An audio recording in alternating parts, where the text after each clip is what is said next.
All right, Douglas Adams would be happy with us because we have reached session 42, the answer to life, the universe, and everything. You guys, last session it was around 8:30 a.m. game time. We kind of started. You guys had finished the gully fight. You did a little bit of looting. You made camp for a short rest. After an hour, you did some more looting, found a lot of weapons, gold, silver, potion of greater healing. Another hour after that, you make it to the Circle of Thunder. Storm clouds forming and growing as you get closer and closer. You guys witness two. Eventually, you find out they are Anchorites, but from a distance, they're just figures. But two Anchorites doing a ritual. Several smaller figures doing odd dances in a circle around them atop a 90-foot hill, which is the Circle of Thunder. Some scouting and deliberation took place. You see two white triangular points kind of start to form, and as time goes on, minute by minute, they take on the form of tusks, and making you guys think that maybe they're trying to revive Gorthok or a brother or sister, whatever, some kind of boar god thing again. Gorthok adjacent. Yeah.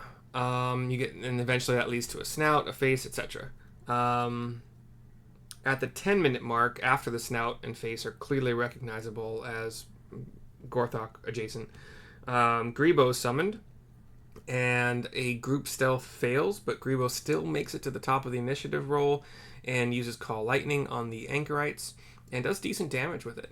A little less than expected, because the Anchorites are currently controlling the clouds, the lightning and all that stuff. A lot of the lightning is being directed into the creation of those tusks.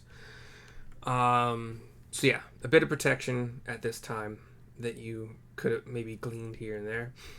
Some well-placed lightning bolts hit Bugdob, Syrissa, Greebo twice, but all three of them twice based on just unlucky positioning. And the twig blights that were dancing around are mostly ineffectual, but vine and needle blights started to come out in round 2 of combat. Also somewhat, so far, not very effective. And the Anchorites are mostly hiding between lightning bolts so far. And one of them, I'm going to say the word embiggened. I think it's embiggened. Embiggened a needle blight. That was just kind of an off-the-cuff thing that I made up, and I'm not sure what it means yet, but we'll find out. And awesome. After 2 rounds, it was late enough in the day to call it late enough in the game to call it a day. Well, and we're at the top of the round, right? We're back because everybody went. We were Correcto. back to Greebo and them. Okay. Okay, but so did Greebo is he still concentrating on the lightning, or did he lose concentration? No, I passed the concentration spell, so far so good. I think he's twice. Passed. Yeah, he's done okay. Okay, and okay, so yeah, so call lightning is still up. What about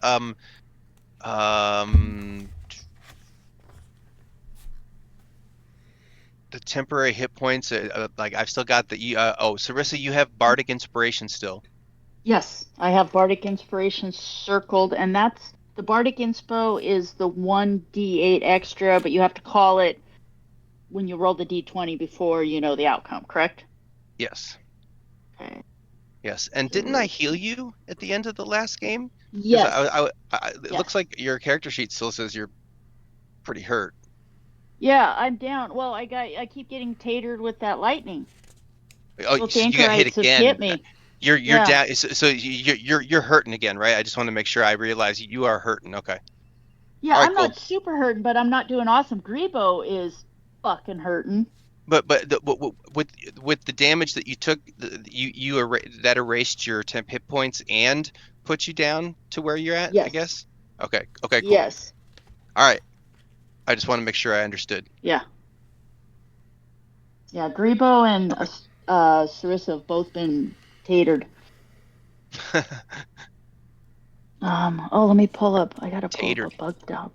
Right? Hold on. I need to pull up or he's an ogre. Just so I have his basic back. Just because I like Yeah, looking at how's the ogre Bugdob stat. looking? Bugdob is doing. Let me look. Bugdob, he's getting down there too. He's not feeling so awesome. And he got his 10 hit points, right? Yeah, with his temp hit points, he is at 23. So Okay. not stellar, and that's with his temp hit points because he's yeah. Right. That's not good. Because Okay, cool. he doesn't have the temp hit points. I'm just saying, they got burned up. Right. They got burned up. Yep. He's down to 23. And How's Rio doing? Does he look he's hurt? Doing cartwheels and backflips. Yeah, that's what I thought. Rio's only part of the fight because he has such a long reach. Oh, I guess one of you moved closer. So yeah. Okay. Cool. I'm up to speed. Okay. And Neil is like 30 feet in the air up in a tree. Yeah. Or you're up 30 feet in the air kind of buzzing around. Yeah, I'm in the tree. I'm on a branch. Okay. In the tree and on a branch.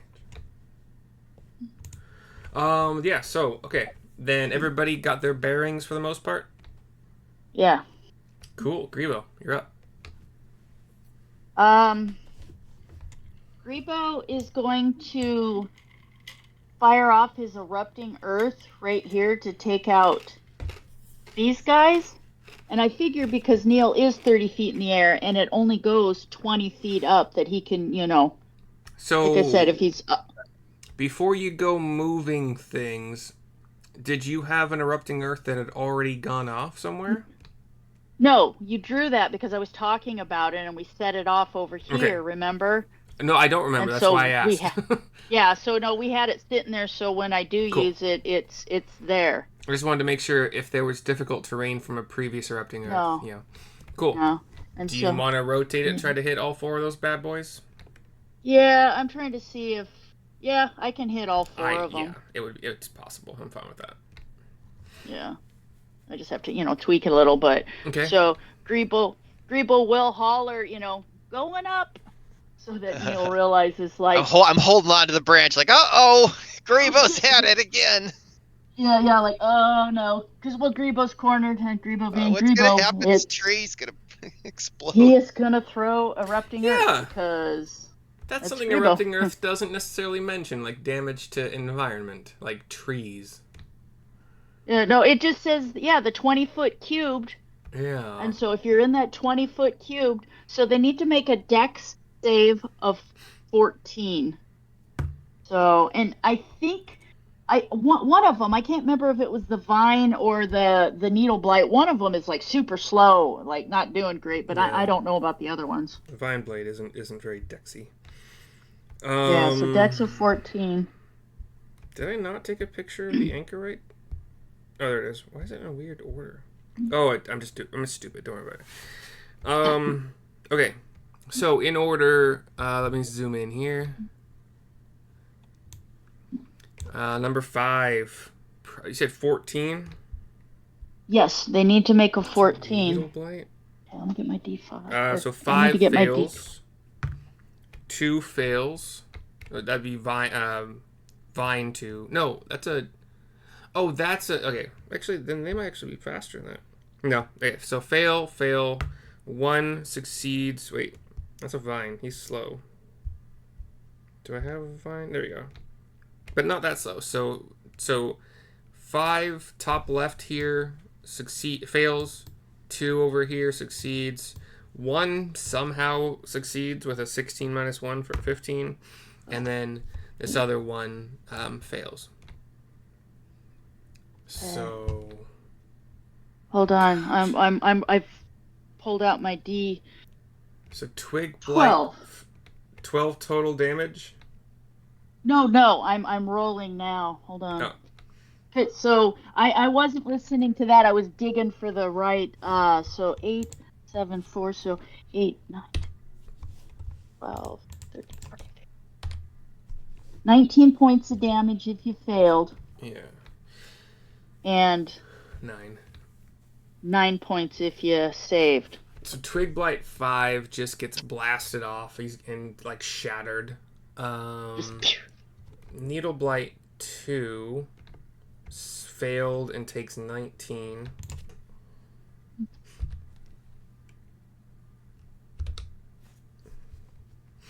Okay, not looking good, but still up. Vine Blight 1 was already damaged, and that's, even with his success, I think that's enough to take him out. Well, actually, close. So Vine Blight, he was the slow one, right? Those were the slow ones? Okay. Vine Blight down here now looks rough. And then... Like rough. Needle Blight 1, where are you? Has taken no damage so far. So he's also, actually, you know what? All three of them are looking rough. So let me amend that while you think about your bonus action and movement. Actually, let's see. So Greebo does that, and then he just looked at Neil and yelled incoming, and then hold on, my computer, everything. Hold on,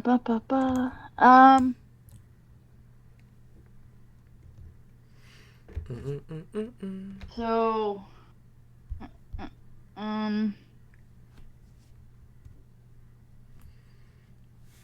Greebo will...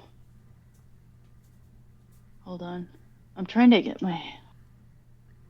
I'm trying to decide if he's going to move or not.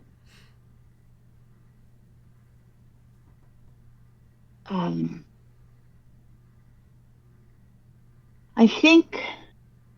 Let's see, he's...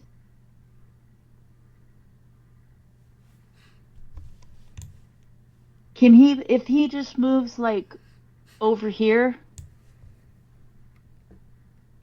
From where he was, I would say you're going to get one opportunity attack. I think he was close enough to 1, but not close enough to 11. And 11... he'll just stay where... No, okay. He'll just stay where he's at, then. See, 11 was also pretty focused on Bugdob, but... Okay, yeah. Needle Blight 3, who's got the embiggened status.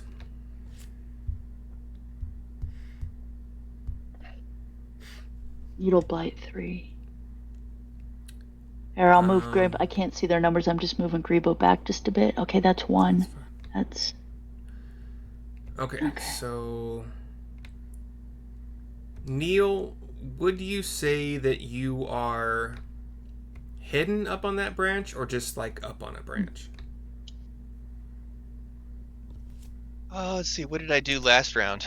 I'm trying to think if it, because would that have drawn attention to? Let's see. Last round, I moved up to the top of that branch. No, I flew down. I healed Syrissa, I think. Then I flew up to the top of the thing and did my bonus action Mantle of Inspiration, and everybody scattered. But that was last round, right? I think so. Yeah, I'm pretty sure that everybody would know exactly where I am, because I was very conspicuous in doing my Mantle of Inspiration move. And then Syrissa, this circle is if you want to call lightning again or whatever it's called, then that's your 5 foot. So Blight, seeing, I think he would go after you just kind of for proximity more than anything else. He'd have to go. It would be difficult terrain, though. The square? Yeah, I'm aware of the square. Yeah, I'm 30 foot up in the tree. On a branch.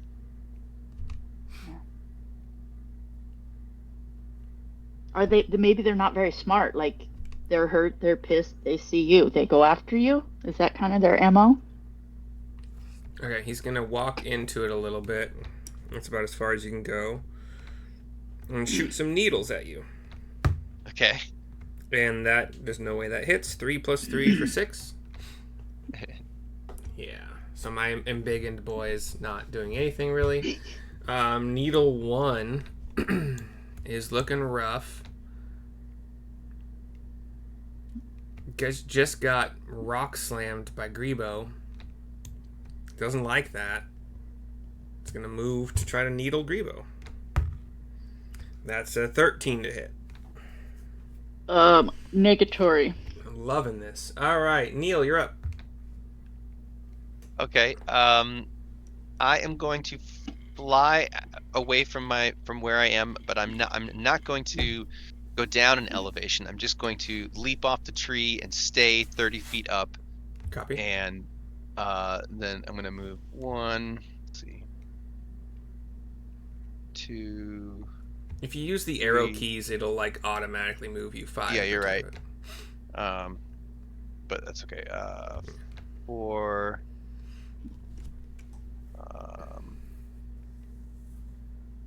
5, 6. So I'm basically there, but I'm still 30 feet up in the air, I guess. Yep. You'd say. And let's see.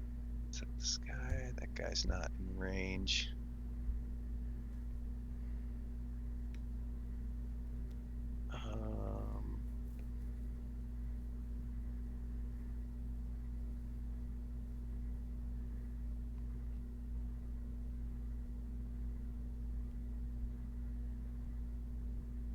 Oh boy, let's see. I'm gonna as a bonus action, I'm gonna give Bardic Inspiration to Bugdob.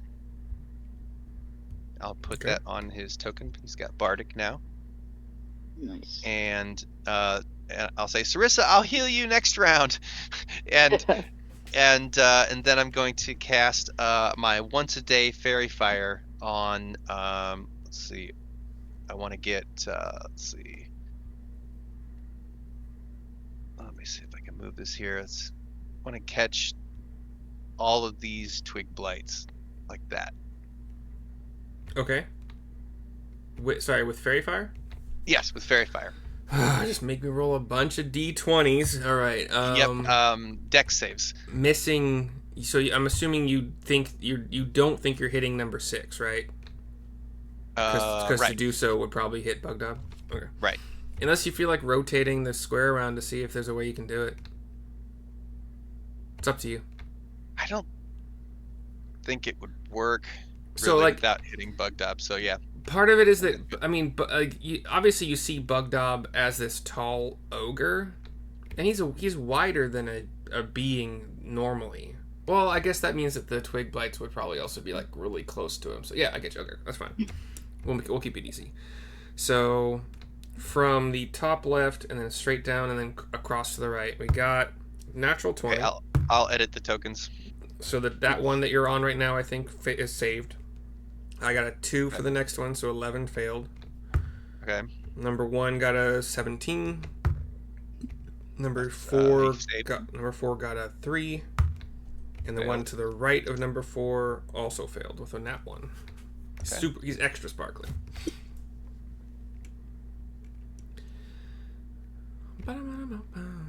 Cool. Okay. That's your movement bonus and action? Yes, that is my movement bonus in action. Pass turn. Cool beans. Needle 2. Who is dead?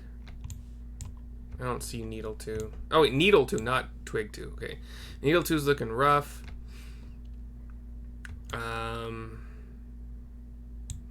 I mean, is it faster to go? They're not bright, so that's 10. That's 20 because of the rough terrain. And that's 30. I'm just going to shoot at what's closest, I guess, and that would be Syrissa. That's not 20. That could be unfortunate. Oh, I wasn't listening. Sorry, what? You got nat 20 to buy Needle Blight. With some needles. Ouch! One of the little guys? No, this guy. Like he sent spikes through the air? He shoots needles. If you've played any Final Fantasy game, like a cactar. Mm-hmm. Yeah. Yeah. So it's 2d6 normally. But with my rules, it'll be 66 and take the top. So I have 4, 4, 1, 3. Wait, why am I rolling? Hold on. Why am I rolling so many dice? I need only 2 more. 4, 4, 1, 3. Okay. So 8 plus 5. So 13. Plus Okay. just the natural one as well, so 14. And it's piercing if that matters. I don't think it does. I doubt it does for a paladin, but you never know. Yeah. Always nice to ask. I mean, cool. yeah, I don't think it. Vine 1, also looking super rough. And slow as balls, because that's just what they are. And actually a little bit in there, so he can move like 1 square. And a 15-foot radius. Let me see if... 10-foot reach, though, on his vine constrict thingy. Let me measure that out.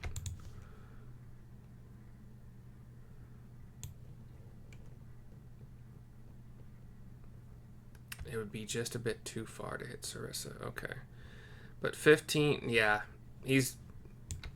You'll see vines like shoot out of his hands, as part of his body, and they just don't reach Syrissa.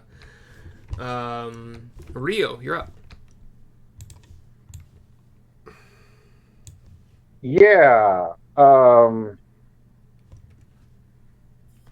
I can't see the anchorite who went into that tree from where I am. I believe they're hiding specifically from you at this point, yeah. Right. So let me just annihilate Mr. Vine Blight 4, who's trying to be sneaky. You can certainly try. So do you remember who your any I'm of your going to lay some ensnaring strike upon him. Do you remember who your marks are on currently? Ooh. Ori? When I zap him with an arrow. Okay, never mind. So first, let me shoot him.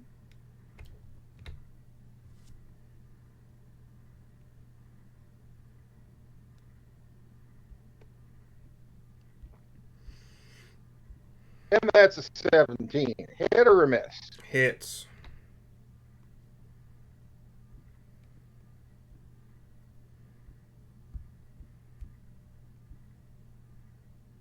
Muted. Oh. What?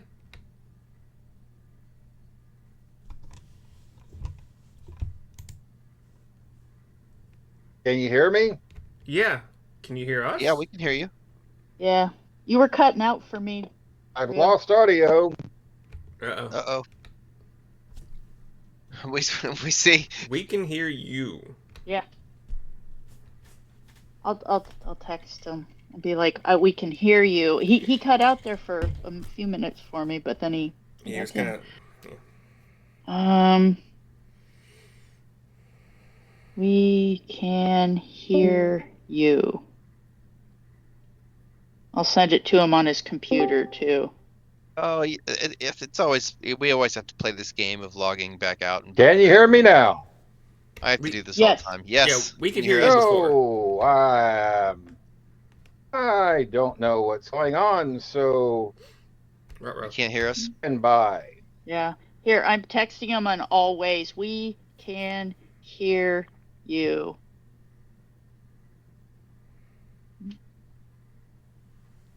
Yeah. So I sent it.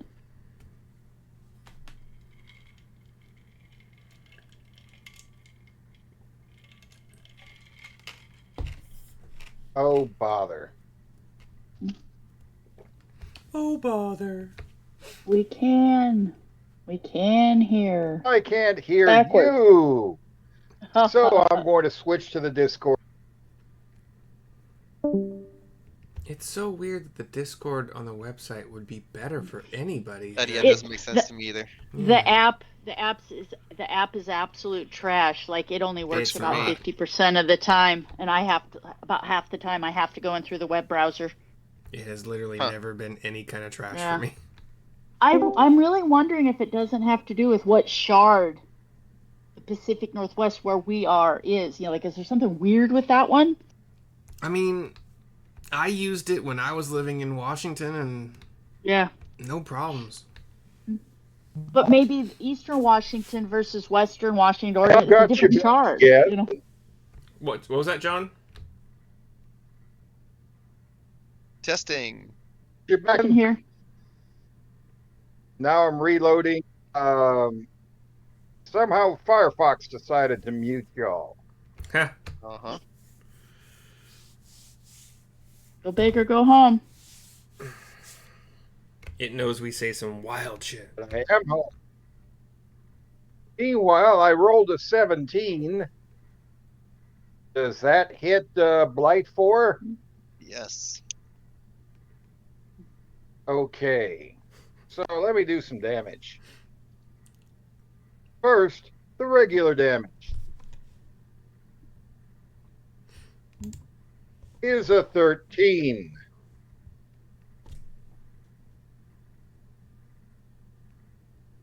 And Purple Airing Strike does 3 damage, and unless he beats a DC 13 strength, he is restrained.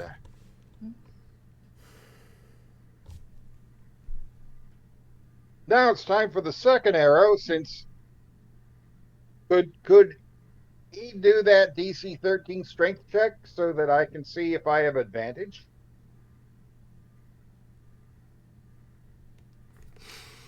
God, he can't hear me. Yeah. I Can heard hear you. us? Oh, okay. Oh. So, while restrained by this spell, the target takes 1d6 piercing damage at the start of each of its turns. So, that 3 damage hasn't happened yet, technically. But I will do a strength But is he save. restrained? Failed the strength check, so is definitely restrained. Advantage on the second. Yeah.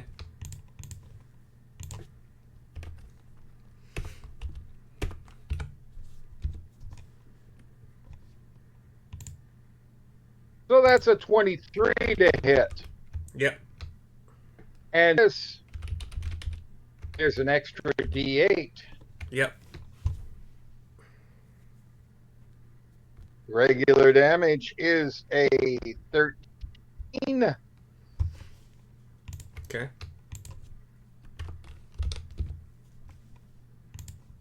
Do that, another 6. Copy. Looking hurt.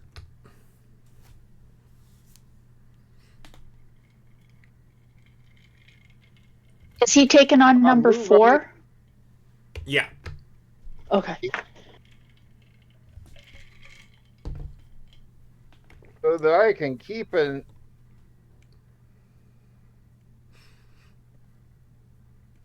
I know that he's in this tree somewhere. Mr. Anchorite, too. Okay. So I'm going to hide a little bit more effectively from him. Okay. Sure. And that's my turn. Sure. Well, that removed Vine 4 from doing anything this turn, because the only target is gone now.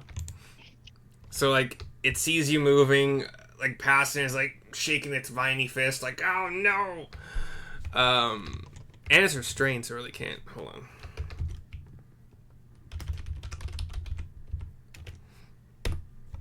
Okay, so it's gonna try to break restraint. I guess that's all it really has to. Wait, adjust my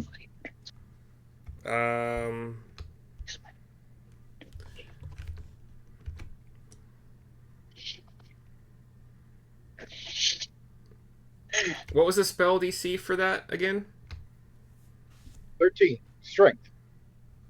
Okay, this time he rolls a 13 plus 2. So on his turn, using his action, no longer restrained. And then we'll use its pitiful movement speed to get a little bit closer to Bugdob. Bugdob.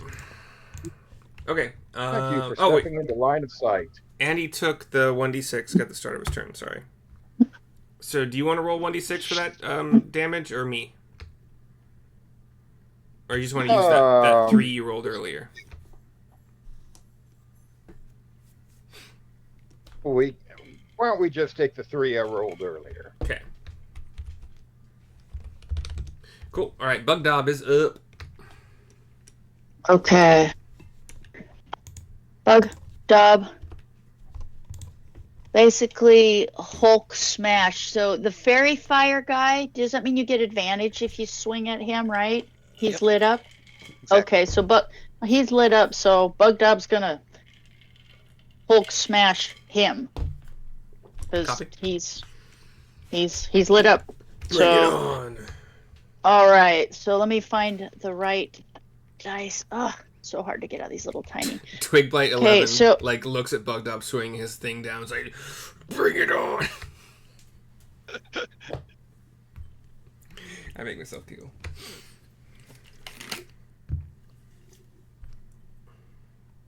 Uh-oh. Lady Syrissa.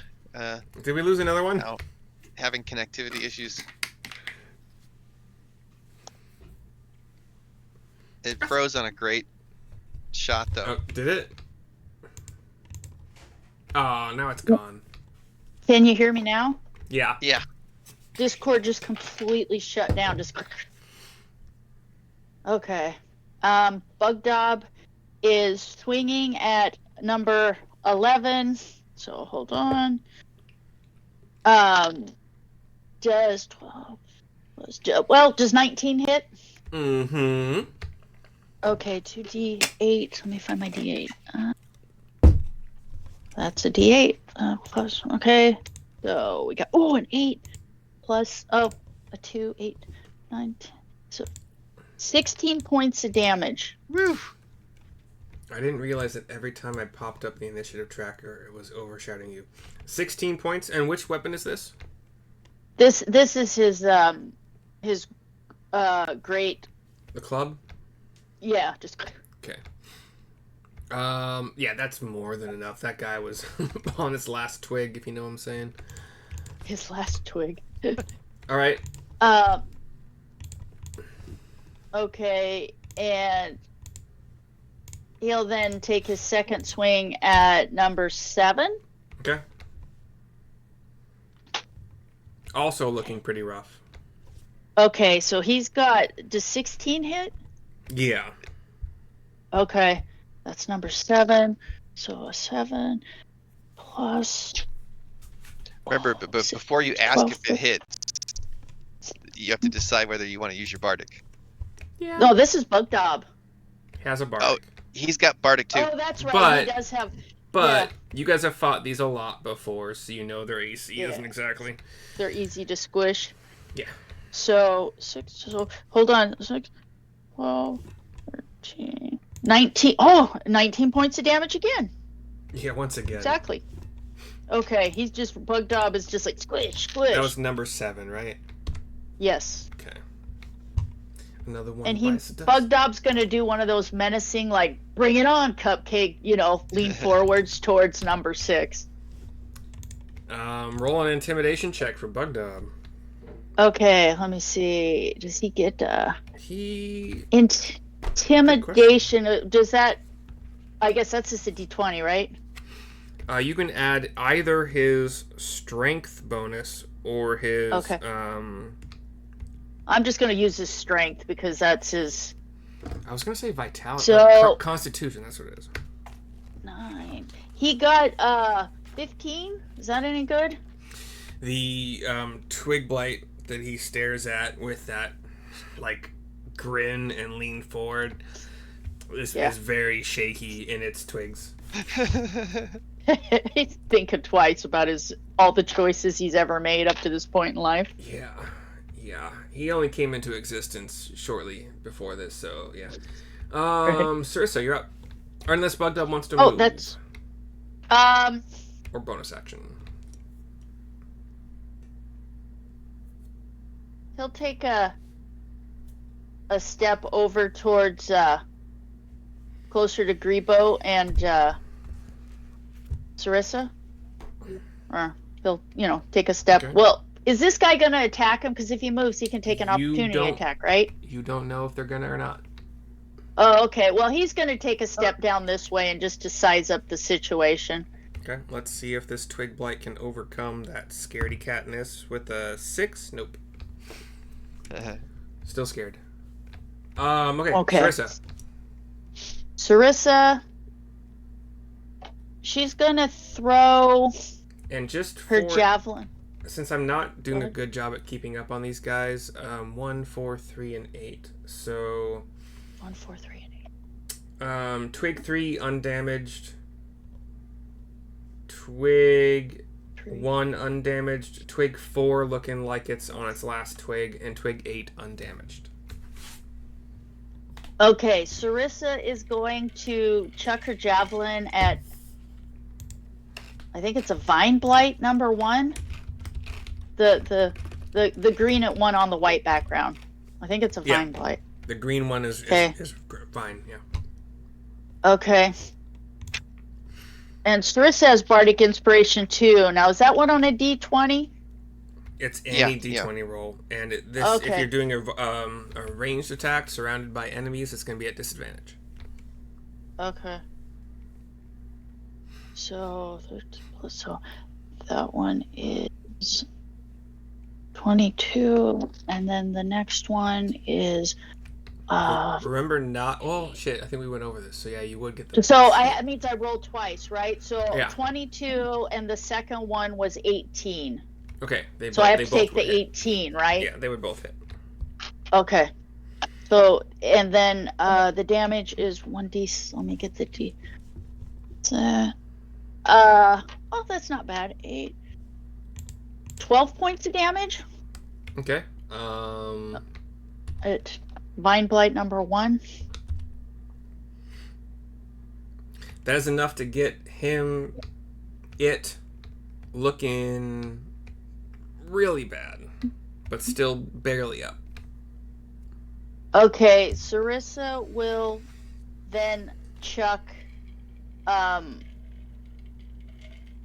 the second, and the one I just hit, that's the Vine Blight, correct? Yeah. Okay, and the Needle Blight is the other one. The needles are the ones that look like, if you've watched Guardians of the Galaxy, they look like... Okay, Groot. Okay. Thank you. God, I couldn't remember the name for a second. Yeah. I hate myself right now. They're not that far away. So Syrissa will take her second one and chuck it at the spear at number 2. Okay. Once again at disadvantage. Okay.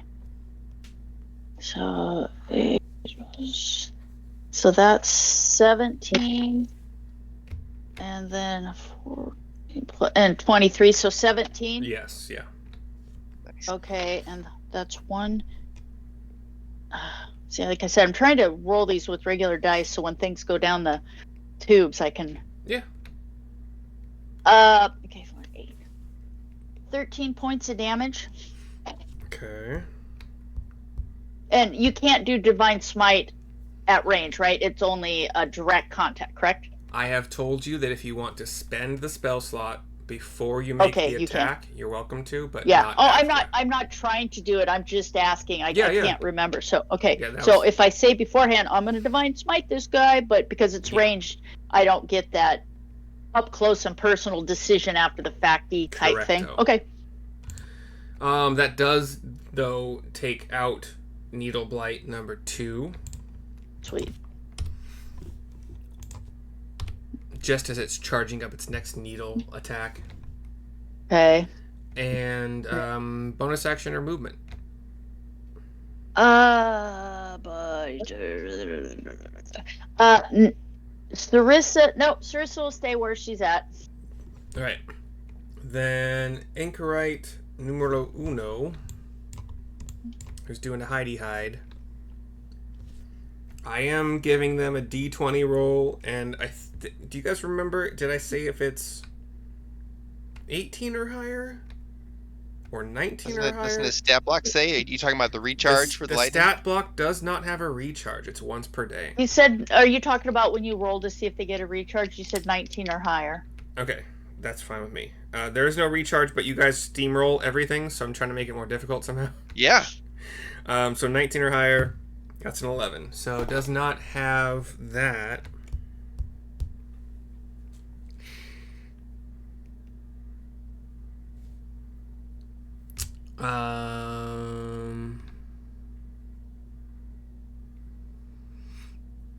Can't really see. Well,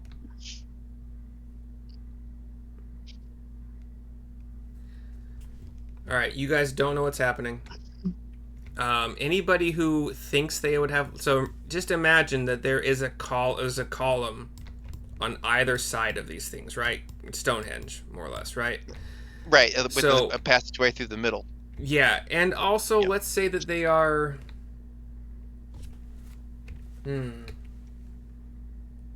15 feet from the ground to the bottom of the horizontal slab.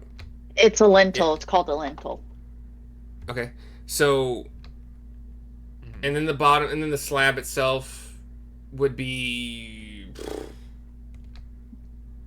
5 feet thick. Whatever. So if you were standing at the top, it'd be 20 feet off the ground. Oh shit, you guys can't see this guy at all because of the hill. So, never mind. You don't see anything. You don't see anything. You don't know anything's going on. Cool. Alright, then Anchorite 1 is also kind of good with where they're at. Twiggy 3 is gonna attack the one that's surrounding. So, Syrissa, where's my D20? Where'd it go? I have 2 of them here. That's an 8 plus, probably doesn't matter. So ineffectually bouncing off of your armor or your shield of faith. Vine 3.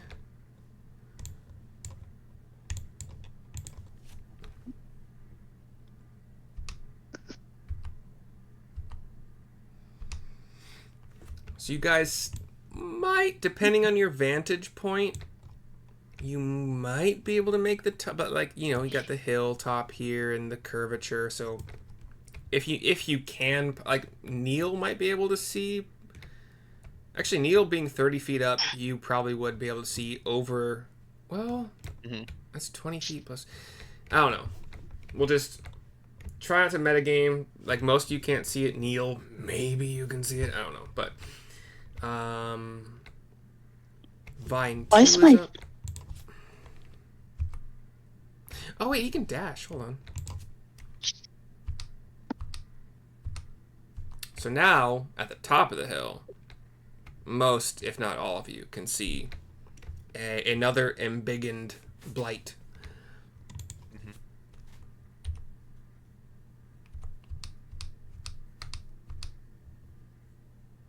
All right, so they're dashing. Twig 6 is still alive. Okay, cool. Twig 6 will go to Bugdob. Actually, he was successfully intimidated, so let's see. That's a 17. So yeah, he has overcome his intimidation and will attack Bugdob. With a 13, I don't think that's going to matter. Bugdob's AC is like 19, right? He's 20. Yeah, so pings off, shield, armor. Was like happy with himself for overcoming that scaredy catness, but then did nothing. Anchorite 2.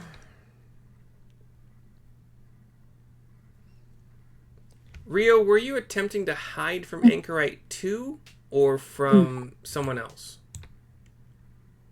From 2. Okay. So you probably would have been like here, but he would have seen you go there. I'm just going to say he just because it's just easier for me at this point. Let's see if we get the recharge. That's a 15, so no. They have more spells. It's just like whether or not they're useful is a thing.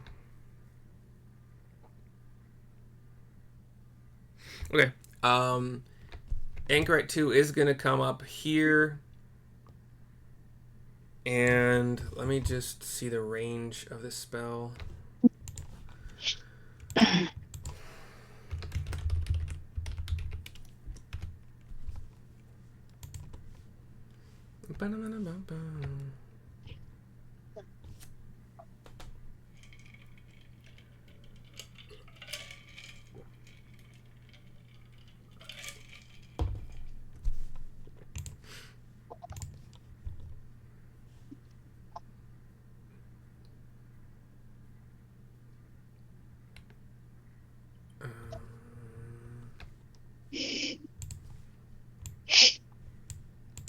Okay, so Thunder Wave, the way it's worded,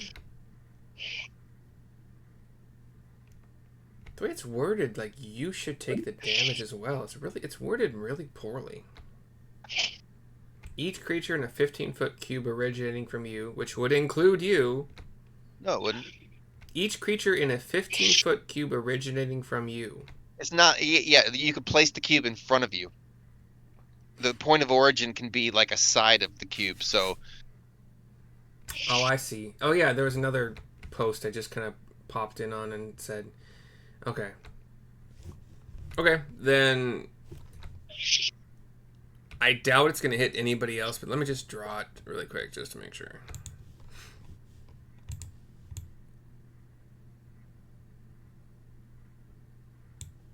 Yeah, okay, no problem. So, Rio, I need a Constitution saving throw from you. And the DC is 12. It's such a sad DC.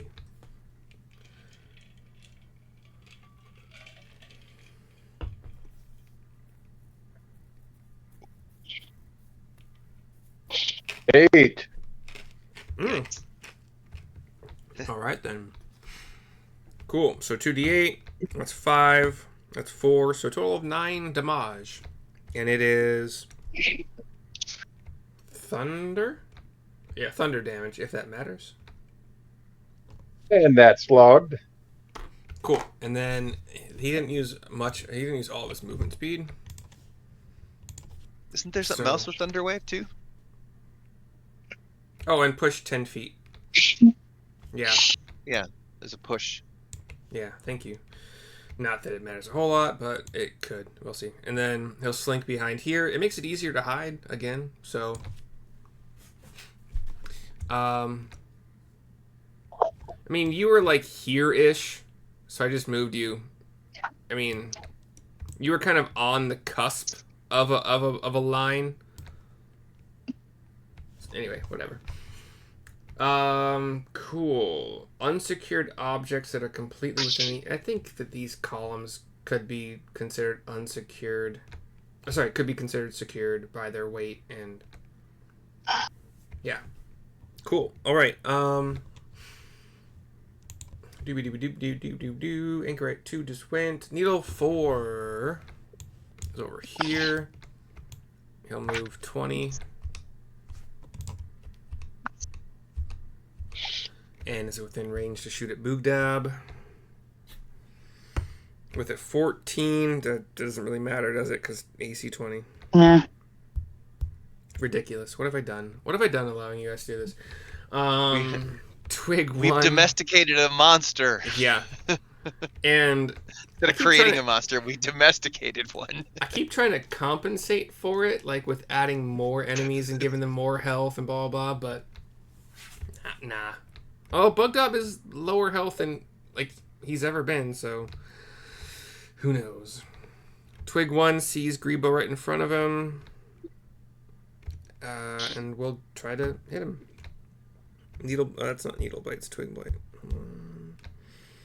15 plus... No. Plus 3, 18. Yes. Okay. 1d4, Sad Panda. Plus 1. That's a 4, so 5 damage to Greebo. Okay. And he'll stay his ground. Twig 4 looking like last leg. Take one probably final swipe at Syrissa. With an 18 plus 3, so 21? No. With Shield of Faith? Yep. Cool. It'll bounce off that. Have you taken damage since, like, this round? I think that you did. Wasn't there a nat 20 on you? Mm-hmm. Yes. Did you roll for concentration? No, I don't think so. I don't think so. I can't remember. The damage wasn't high enough to increase the DC, so it's like if you roll a 10 or higher on a D20. Got a nat 20. Cool. So it does ping off of the. You took the damage, but your concentration holds and it makes it shimmer, and then it just bounces off of that. Nice.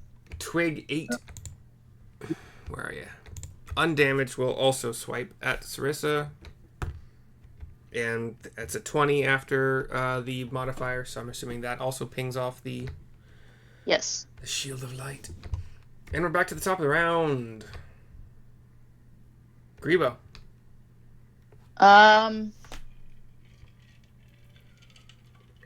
So Greebo. Greebo heal him. Does he have healing? Yeah, he has healing. He's going to so the Anchorites there. So there's a needle bite and a vine blight. Those two are looking rough. Greebo's gonna fire off his last erupting earth right here. There's your duplicate square. Okay, perfect. So he'll fire it off like right there. Okay. So yeah, so they'll have maximum difficult terrain if they want to, you know. Yeah. And so Vine 4 right here was looking rough.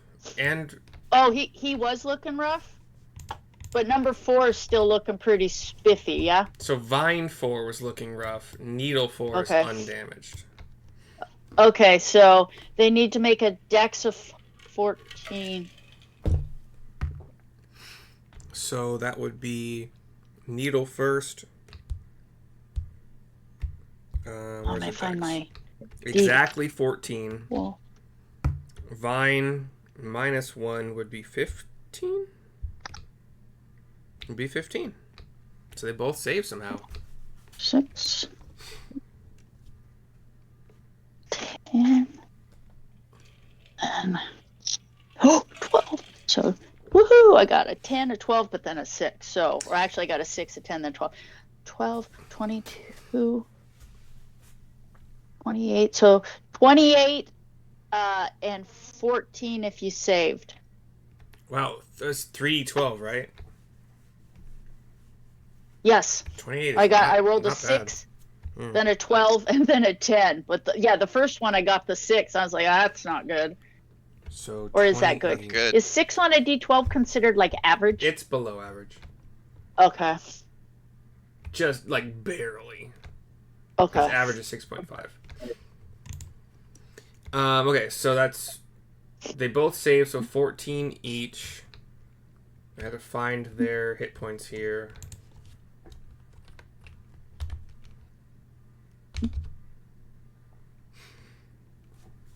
Yeah, Vine 4 is now looking really, really bad. If anybody feels like updating that. And Needle 4... Okay. It's not looking super bad yet, but it like close to bloodied, if you can picture that. Movement bonus action?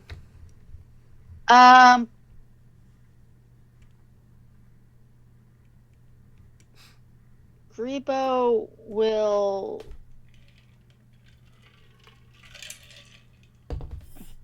move he's not feeling so hot. So he's gonna just move. I'm trying to see what all he's gonna move, like, straight out, kind of towards the tree line. Okay. So yeah, he's just. Does a 17? Are you moving? Yeah, I'm just measuring. Yeah, 17 does not hit him. 17 doesn't hit Greebo? No, he's 17.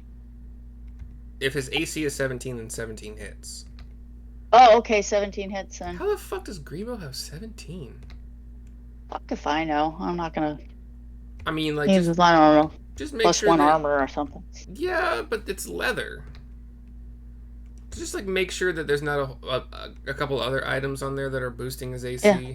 There's no spell. I got rid of all his magical shit. So yeah, that does hit. It's only 1d4. That's a 2, so 3 damage. Okay, 3. All right, 3. 3. One so has used its reaction. 3. We'll figure that out. All right. Bonus action.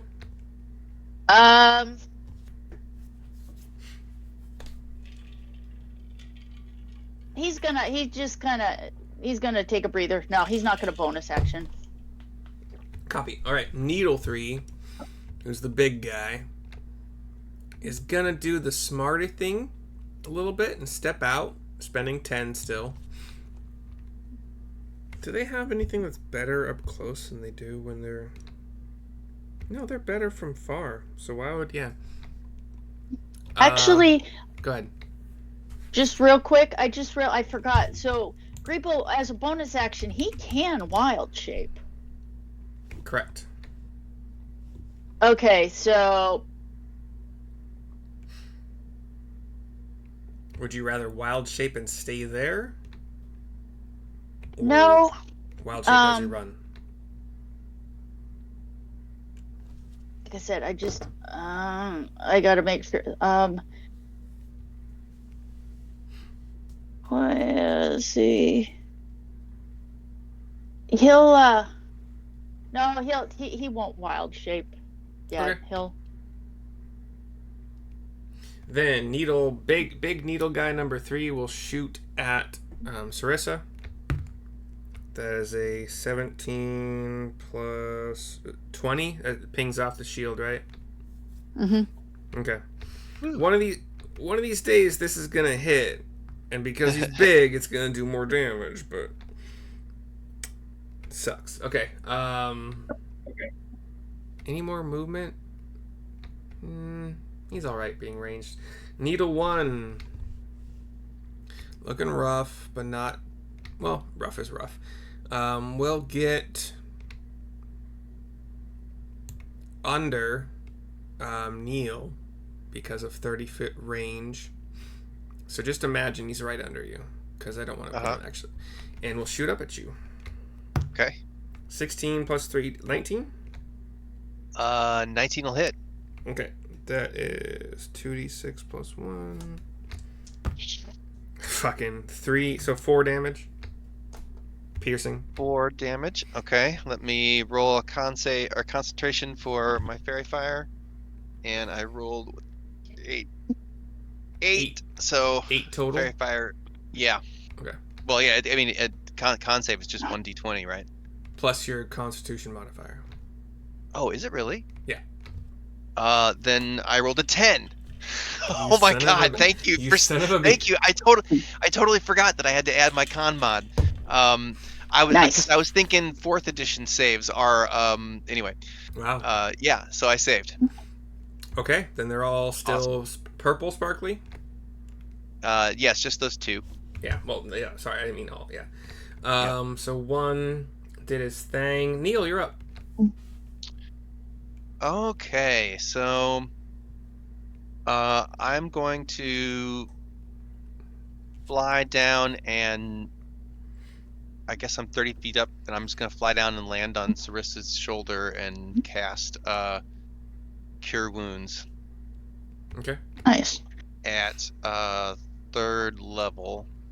Okay, so I have not been keeping up with this as I should have. Do you want to just have it do maximum healing for an action, or do you want to use it as a bonus or action and possibly get the spell slot back depending on the amount you heal? I would second option. I would like to do this as a bonus. Okay. And we'll do the roll for it. Yep. Give me that 3d8. Okay. 3d8 plus 4. Yeah. Well, if that's your charisma mod, yeah. Yeah. So I rolled a 3, a 3, and a 5. So 11 plus 4 is 15. Okay. So Syrissa, you That's get the pretty 15 health. respectable. Okay. And It's not great. roll a d100, Neil.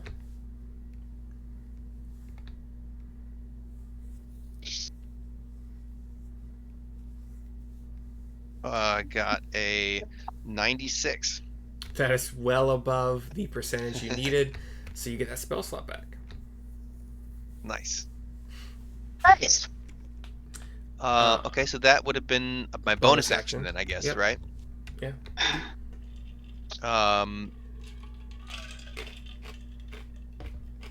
Then Maybe I should throw even more stuff at you guys.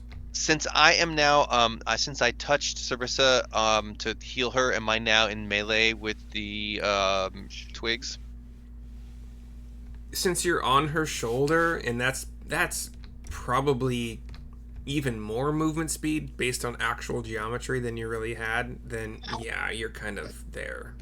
I don't think you can move any further. Well, I mean, I could dash. What I'm trying to understand is, are they going to get an fuck opportunity you. attack if I Yeah. fly up? Well, shit, no, they're small. Are they too small to be able to reach you? Yeah. What's their reach? Yeah, dude, Can they reach me? can't reach you. She's tall enough, they can't reach you. Damn it. Okay, then for my action, I'll just leap back up into the air and go up straight up 30 What feet. have I done? All right. And then that's it. That's my turn. All right. So you fly almost straight down, touch her for an instant. She perks up, and then you also feel that surge go back into you. It gives you that shiny spell slot back, and then you dash right back up. Vine 1, looking as rough as Vinemly.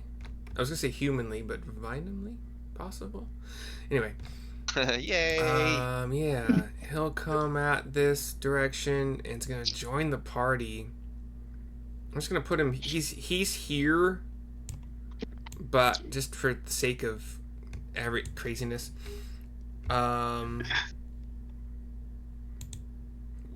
Let's draw a circle, a 15-foot radius. Wait, 50-foot radius, right? Hold on. Oh yeah, I didn't read that right the last time.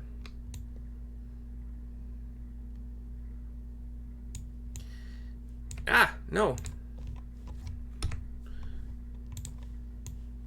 So, given that he's here, like here, he's gonna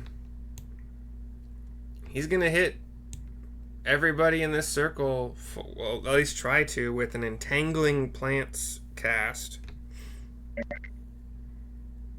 Except for Neil, who's in the air, right? Except for Neil. That's a dex, right? It is a 12. Yeah, a DC 12 strength.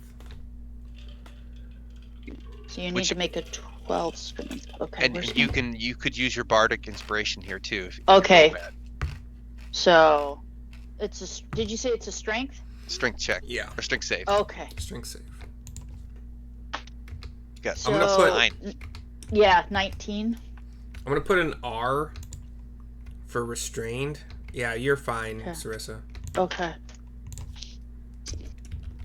Nice. Syrissa's all hopped up on adrenaline. Yeah, and you're still inspired. You're good. Yeah, and I'm still inspired. Greebo is having mixed feelings. All these plants, why are they being evil? What is going on here? I wonder if he could if he tried to speak with them, this is kind of like, are they the kind of animal, like, because they are plants, if Greebo casts speak with them, like, is it something you can reason with them, or with plants, or no, they're just automatically evil and that's just how they roll? You would not know.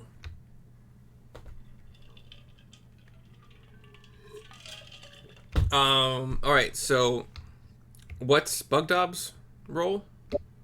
Bugdob, hold on. Bugdob is... Bugdob got 15? Yeah, that's fine. Was that so, good? Okay. It backfired a bit. You can see that practically all of its allies are restrained now. Do they have... I mean, they are plants. Yeah, you would think that they would. Oh. Each creature of the Blight's choice in that area. Okay. So yeah, it did absolutely nothing. But yeah, it didn't hurt friendlies to the enemy. Yeah.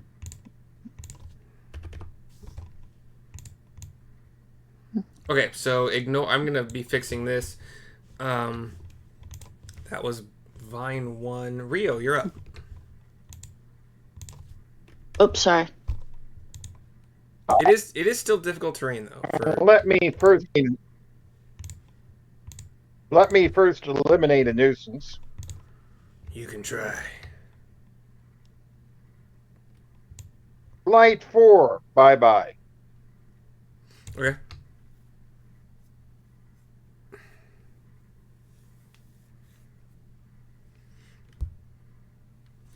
I think Vine 4 is... Where is he? Oh yeah, Vine 4 is close to death. If you hit, it's dead. 8 to hit. What was that? 18 to hit. Certainly, yeah. Damage 12. 12, and then I'm assuming also plus a D8. Yeah, it's gone. Let me hold back the D8 because I got something else in mind. Is that only once per turn? I thought it was anytime you hit something that's not full health.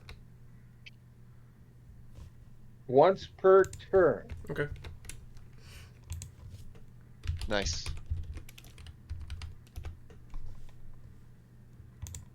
Rio's pretty amazing. You guys are all, yeah. And then my friend number 2, upon whom I have favored foe. That was what I was asking earlier. Like, who was your favorite foe or your hunter's marker? All right.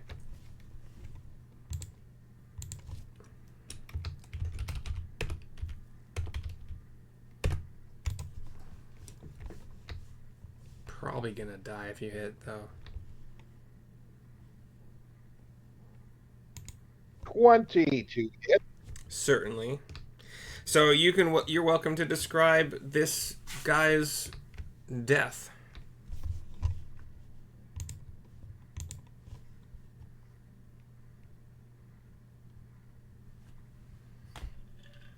Just with a little ball.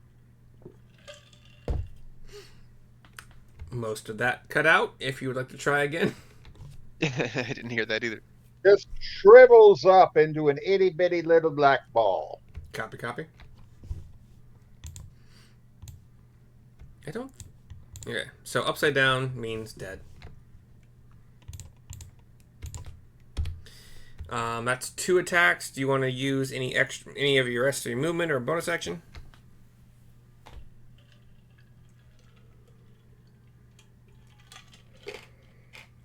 I know there's another Anchorite out there somewhere. I don't know where. Yeah. So I'll just head back here. Okay. Good job with not metagaming. Not that you guys do that, so but it's always nice when it doesn't happen. Vine 4, who is where? Did Vine 4 get... Oh, Vine 4 just got wiped out. Obviously. Bugdob, and then Syrissa. And the circle is difficult terrain.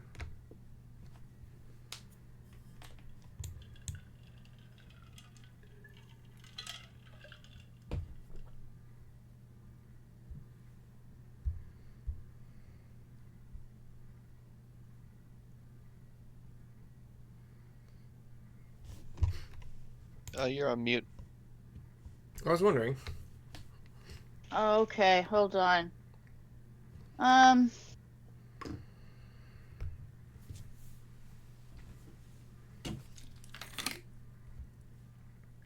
Well, Bugdob.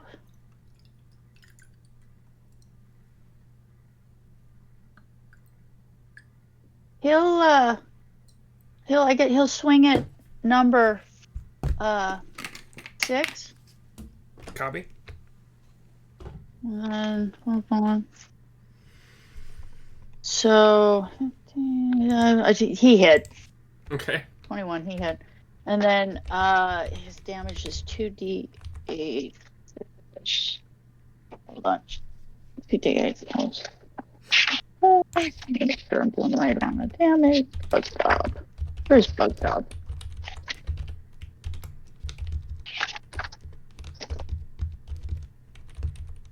Oh, there it is. So the d8. So he got a 3 plus a 9. So 15 points of damage. Nice. Yeah. Bugdob's mighty.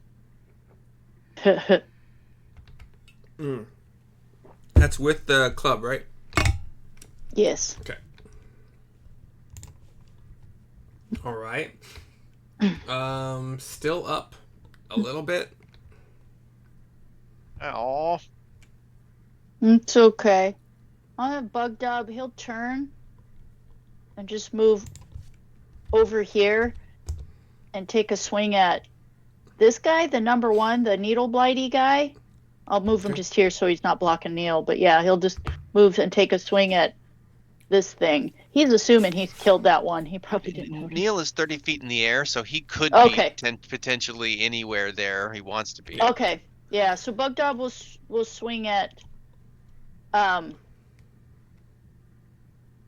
this guy. And the opportunity attack from number 6 just pinged off the leg armor of Bugdob. Yeah, like I said, I think Bugdob's just assuming like I must have killed him because I am so strong and I'm gonna go fuck this bigger thing up. Didn't even notice. Okay, and then attacking against number 1 needle. Yeah, number 1 needle. So 12. Does 18 hit? I can't remember. Yeah. Are these things beefy or no? I can't It remember. hits. 18, does that hit? Mm-hmm. Oh, okay. And he's just got his club, so hold on. So 2 plus 8, 9, 10. So he got 2 and 8. 16 points of damage. Okay, number 1 was looking rough already. There's no way that doesn't kill him. So do you want to describe Bugdob's annihilation of number 1?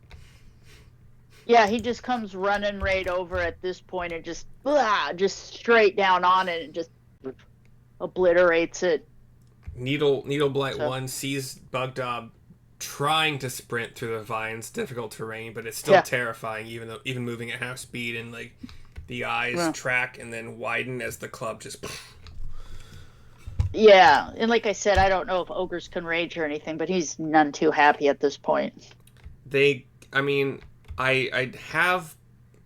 We talked about allowing something from a fighter class or barbarian class as instead of the double attack, and you guys chose double attack. Yeah, no, so like I said, it's whack-a-mole at this point. Yeah. Rage. He's in kill mode. Oh, I guess rage technically wouldn't work because of the heavy armor. Oh, okay. Yeah, so He's just squishing things Yeah. and looking at Syrissa like, yeah, this okay? That was Needle 1. Yeah, go Bugdob! All right, cool. So Bugdob, Syrissa.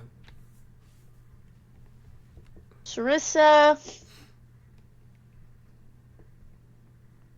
Trying to see how far everybody is away from me.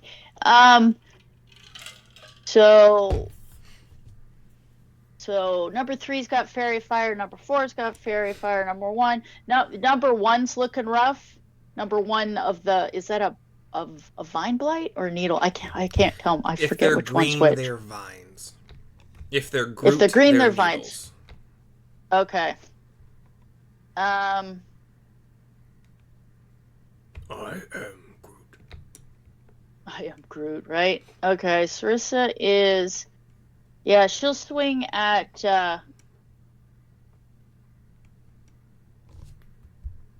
And you said number 1 is looking rough. The Vine Blight is looking like rough or real rough? Real rough. Okay, so Syrissa will... And the ones with Fairy Fire, you get advantage on those guys, right? Yeah. Okay, so well, it's the ones that are glowing at this point. So she'll take a swing at number 3 first. Well, she'll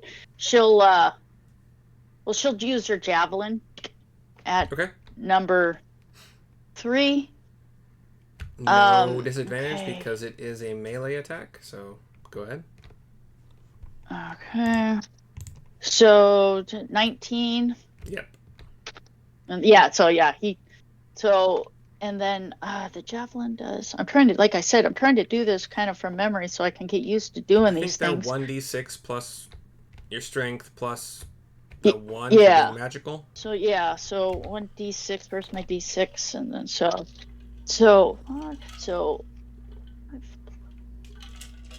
13 points of damage. Fucking what? Did you roll a 6? 13? Yes. Jesus. Okay. This one, it's... Yeah. Number 3.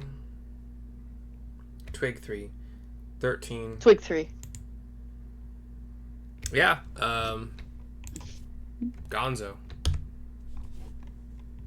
Okay, and the next one she's gonna smack... the next one she's gonna smack at. She'll do the next one at the vine number 1. Well, actually no. She said she's going after the glowing one. So number 4 is Fairy Fired. So she'll take a swing at him because he's glowing too. So okay. And also rough. So 18. Yeah. Do you want to roll for a crit or just? Do I want to what? Do you want to roll for a crit because it's advantage or? No. Okay. Like I said, so 3. So does 10 points take him out? Yes, it does. Okay. So squish. All right. 4. Yeah. Nice. All right.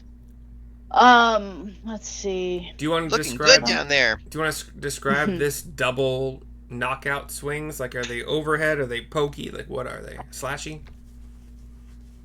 Just the, typical pissed off paladin. Boom, boom. You know what I mean? Just be gone. I literally don't. I was asking if you wanted to describe it. Overhead swings, pokes. What are they? They just pokes where they just disintegrate. Double poke, double kill. All right. Any movement or bonus action? Syrissa Don't piss her off. Right? No, Syrissa will. I'm trying to. My brain just completely left me, and I'm not sure why. Syrissa will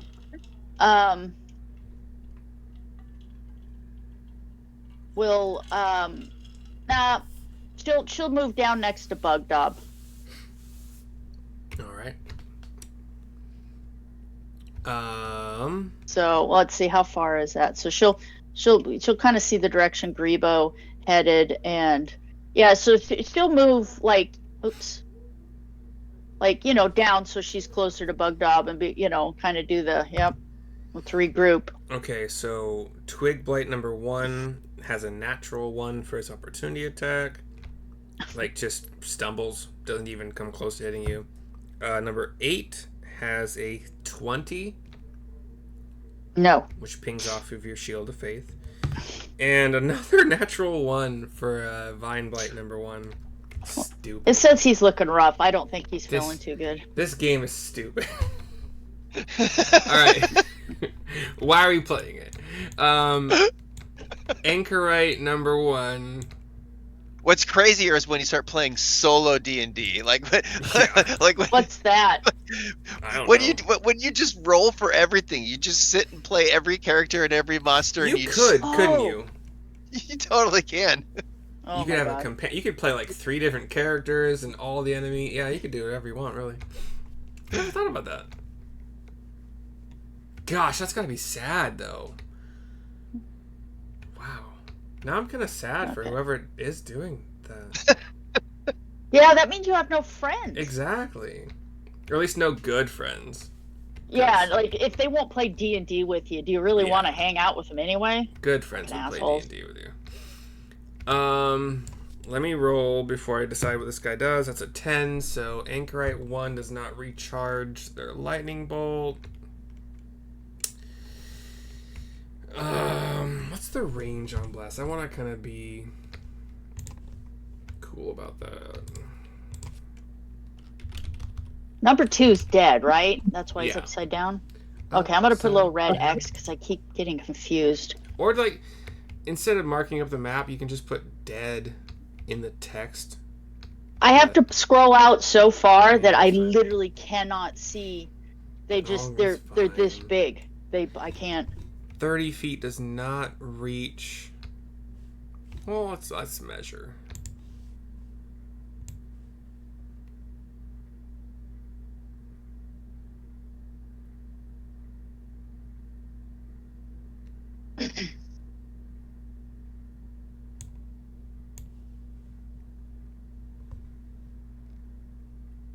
Actually, yeah. So number 1, possibly stupid, probably stupid, but also maybe not, is going to, like, duck behind this embiggened Vine Blight and bless both the embiggened Vine Blight and the Needle Blight. And what does bless do? Let me finish my thing first. 3 creatures of your choice. It could be himself too. Yeah, he'll do himself and big Vine Blight, big Needle Blight, and so you see the Anchorite kind of sparkle a little bit. You see this Vine Blight just kind of sparkle a little bit, like kind of. What color would the Anchorite sparkles be? Since a lot of this shit is like thunder and lightning, I would say, electrical, like you see these little zaps. These little electrical arcs and shit around these 3. Nice.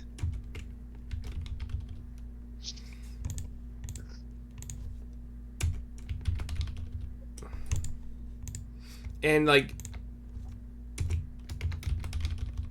you wouldn't know that these electrical sparkles and the arcs and whatnot are anything to do with the bless spell, so we're gonna leave it unexplained. That's Ank 1. Okay, so Vine 3, the big guy, is gonna move toward Rio. Towards is not really a word. And then be. Actually, he's gonna get in your face, Rio.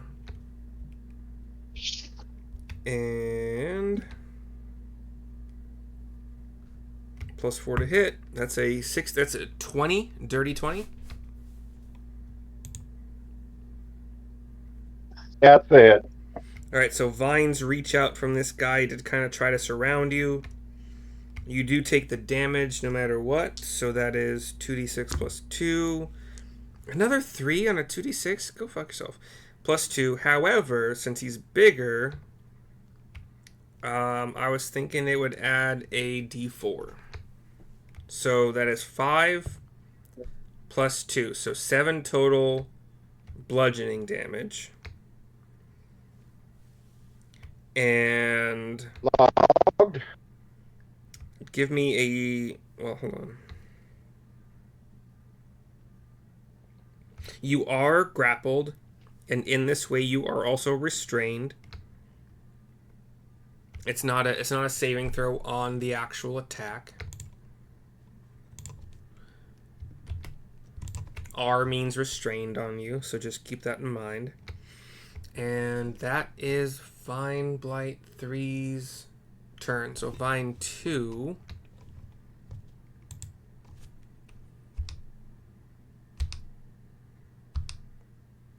dashes and gets that far because sad panda.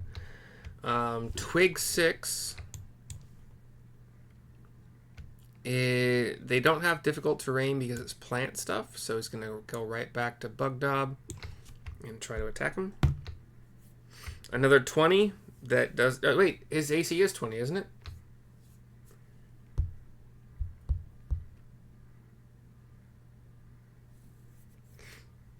Syrissa is gone. She's gone. But I think his AC is 20, right? I paid the devil to replace her. She's gone. Oh, what's been wrong? Am I correct about Bugdob's AC being 20? I don't know. Oh, she's gone. She's gone now.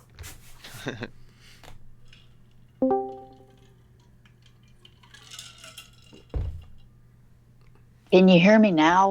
Yeah. I mean, you were AFK. Fucking Discord. Oh. I just assumed like we couldn't see you in the video. I thought you were just like away from keyboard. No, I'm leaning over. So see, I'm standing up. I'm leaning over like what the fuck? It's Bugdob's okay. AC is 20? Yes. So he finally gets hit with a Twig Blight's claw attack that does 3 piercing. Okay. Let me get back to the rotation. That's number 6. Needle number 4 is over here. Difficult terrain from the explosion of erupting earth, but he's got a good range on his...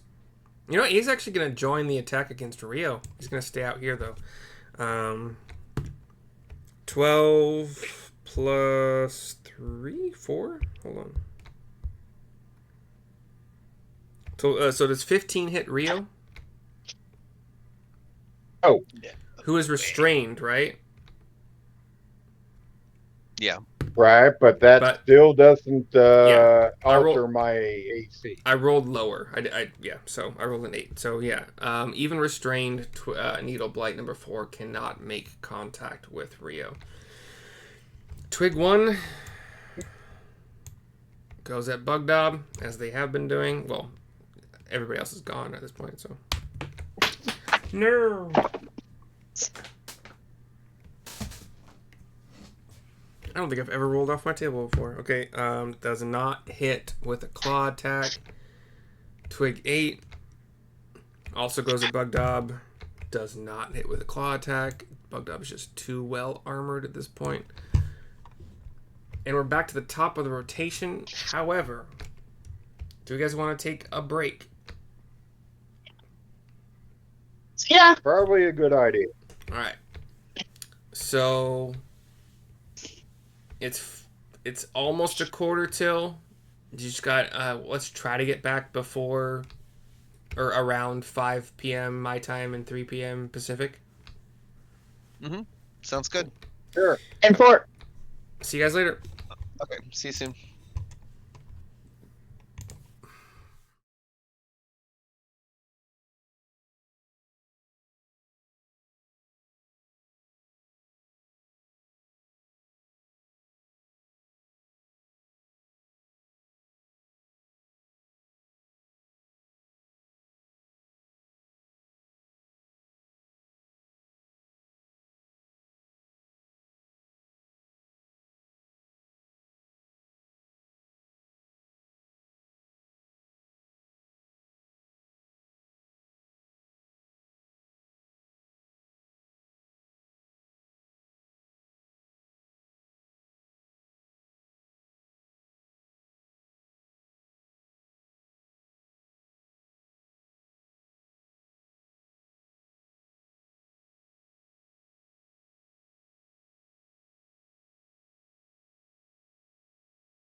back to the D&D scene with Greebo. Are the trees behind Greebo, do those provide cover? The trunk would, yeah. Okay, I'm just asking. So, and the number one, the number 4 needle blight. Did he take any? He took damage when Greebo. He took like 14 from the erupting earth, correct? So he had at least 14 points, right? But he's not looking rough or anything. Not quite looking bloodied, or the Okay. tree version of bloodied. Greebo's gonna take off running straight towards him, and wild shape as moving. You know what I mean? Yeah, yeah. So take off running right towards him and wild shape as he's heading towards him, so he can get that 20-foot run up and you know, right about, you know, here, he's gonna wild shape into a giant elk and just ram dude. So you're wild shaping Hard. at the point where you does the elk have a ram or a charge mechanic? Yeah, he has a charge attack. The elk, giant elk does. So that adds a X2d6, and so first I need attack, but also dude will have to make is it a strength? What kind of save does he have to make? He has to make a strength saving of 14 to see if he stays upright or goes prone. Okay, just you changed from elk to giant elk, so I just wanted to make sure what we're doing Yeah, here. giant elk. Challenge rating of 2. You're level 6, so that's fine for Moon. Like Moon is up to it's the 1/3 of your druid level. Yes. Something like that. Cool. All right, so first I need to. So I first just to see if I hit him. So let me see. Let me make sure I got the. So it's. So I got 13. So does 19 hit? Yeah, definitely. Okay. So he's, like I said, he's getting up speed, and so dude needs to make a DC of 14, and he'll take. We'll see. Because give me your. So give me your ram attack first, yeah. 5, 6, 7, 8, 9, 10, 11, 12, 13, 14, 14, 15, 16, 17, 18 points of damage. Yeah, that's enough without the charge. Okay. So Greebo, 2 or 3, 4 or 5, whatever steps into this sprint, just morphs into this elk, giant elk, huge beast, like literally huge. So something like that. Yeah, and then with whatever he's got, a little bit of movement he's got left, he'll veer off and just kind of duck into the wood, into the woods behind here. Just, tuck right in, because it's 30 feet, and right here would be difficult terrain, so it'd be halved. So, yeah, because they have a lot of movement. So, yeah, he'll tuck in kind of over here to regroup. Okay. I mean, you're giant, so you're not hiding from anything, but... Okay. Well, then if he's not hiding, then, yeah, he'll just... He'll just kind of... he'll just stay where he's at then. Fuck it. I mean, No, he'll, like I said, he's going fast enough that he's going to keep going. He's not going to stop on a dime. Let's be realistic, because he's ramming speed, so he'll end up over here. I would allow it if you felt like it. You could reach. Well, no, you can't squeeze in between Rio and that pillar. So yeah, I'm not even sure you can fit under those pillars. Because you're huge. Yeah, he stops over here. All right, cool, good turn.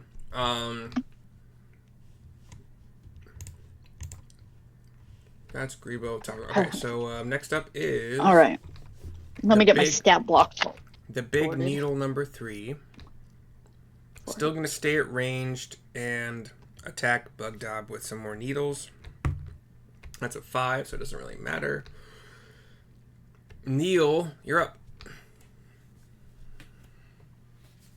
I'm up. Okay. So if I'm 30 feet in the air, which is where I assume I am, Uh-huh. I'm basically above Bugdob. So Yeah. if I want to go land on Bugdob's shoulder, how much Sure. movement would I use to get there? I All guess of that would well, be because how tall is his shoulder off the ground? I mean, I think we just said he's 8 feet tall, 9 feet. Either way, dude. So it Like you're basically take like 25 of my 30 to get there, right? Or about 30. just like, what do you want to do with the rest of your movement? I guess is the question. Because it's really close Move to all of someplace it. else.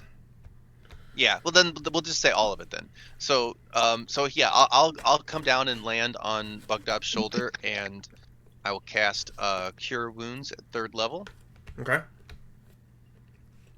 Let's see. Let me make sure I get the spell slot at least marked, and then we'll see what happens. Bonus action or so action? That's bonus action. Okay. Wait. Oh, so I have a choice. It depends on if you want to heal for all of it or do the chance to get your spell slot back. And the chance to get my spell slot back is a bonus. Is it action? It can be either. Or reaction. Okay, hold on. Then.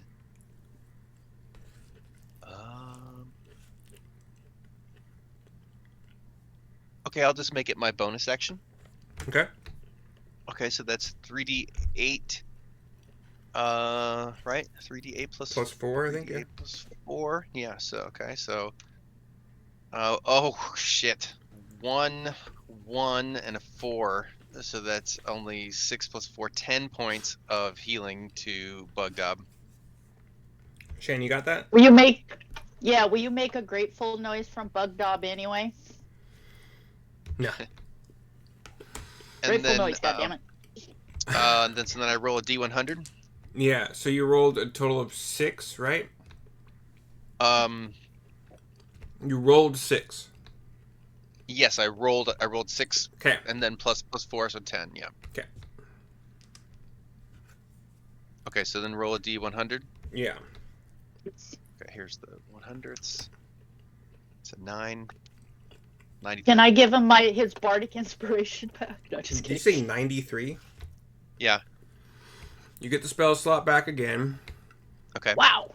I'm thinking about changing it a little bit based on the level of the spell, but I have to refine that. But anyway, yeah, you get that Okay, back. so now, yeah. Okay, so for my action, am I able to target Anchorite 1? Does he have cover or anything because of that? The monolithic stone thing. So you currently being on Bugdob's shoulder, and this being a slope upward, and having this pillar, and having this right. Yeah, I'm not sure you would. I couldn't see that Anchorite 1 then. Yeah. Okay. All right, then instead I will. You saw him before all of this. Right. Okay, so then I'm just going to target Needle Blight number 3 with my sling. Okay. And I'm going to use one of my +1 sling bullets, so that gives me it gives me a +8 on my sling attack and an extra damage. So here comes the roll. I rolled a 7 plus 8 is 15. Yeah, that hits, yeah. Okay. Then it's a 1d4 plus 4 damage. I rolled a 2, so 6 points of damage. Okay. And that's my turn. Needle Blight 3. I am riding on Bugdob's shoulder. Okay. That's Neil. Vine 1, once again, super close to death, but not like... It's going to keep going, because that's what they are. We'll try to constrict Bugdob. Well, Yeah, Bugdob is still the bigger threat, literally. But misses. Bugdob is able to just like thwap the vines away pretty easily. Rio, you're up. You are restrained currently by Vine 3. Rained and grilled. You're cutting out a lot, but I think you said the same thing. I'm going to try to break that. Okay. I think the DC is only Strike 12. roll.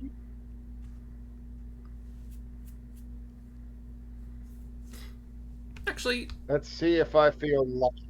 He's bigger, so the strength check is actually 14. Strength save. Strength check? Strength save.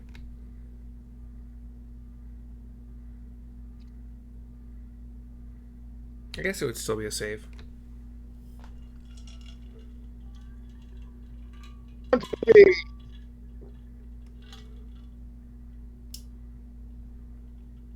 I heard like 2 words and a lot of cut out.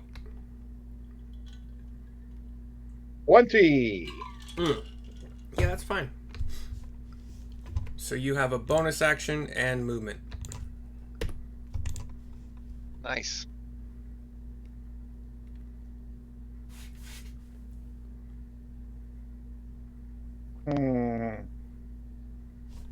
So what bonus action?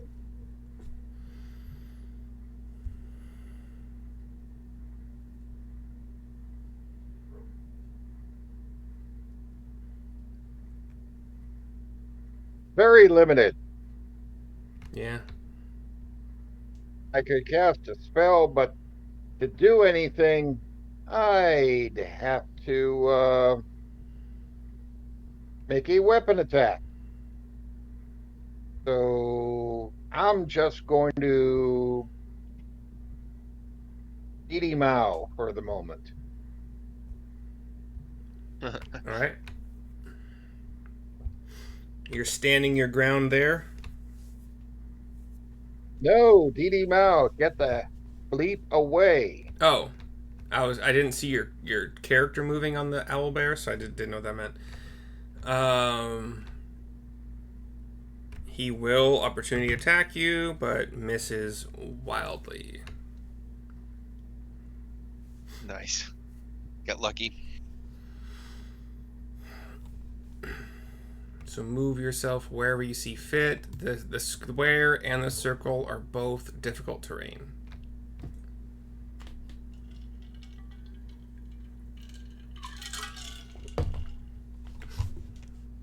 I've got to break free. Go. Cool beans. Rio went up. We've got Bugdob and Syrissa.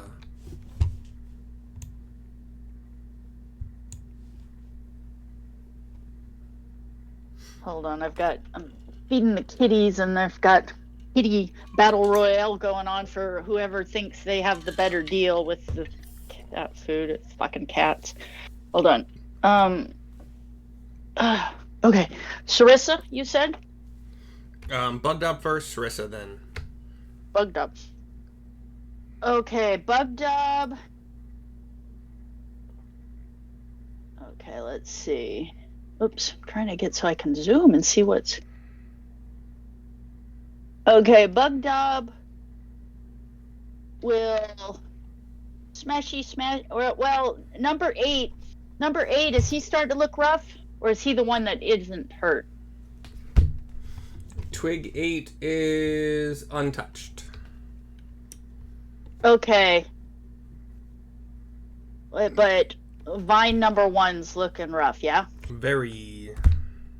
Okay, he's gonna smash Vine Blight number 1. Okay. So 19 hits. Yes, okay, and that's a D4. I'm trying to do this off the top of my head, and then just don't tell me. I think it's 2D.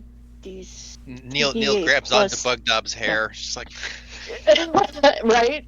A wild ride. So you got 2, 5, 6, 7, 8, 9, 10, 11, 12, 13 points of damage. That is certainly enough to squash these vines back into the ground. Okay. And then Bugdob will immediately turn to number 8 and just let it rip again. Just Hulk smash.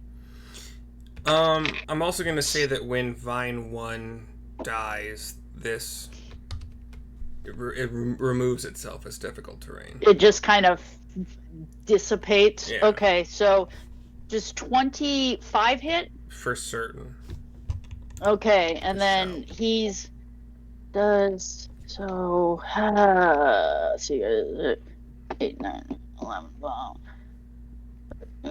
15 points of damage. Sorry, which number 8? Number 6? Number 8. Number 8, 15 points. Yes.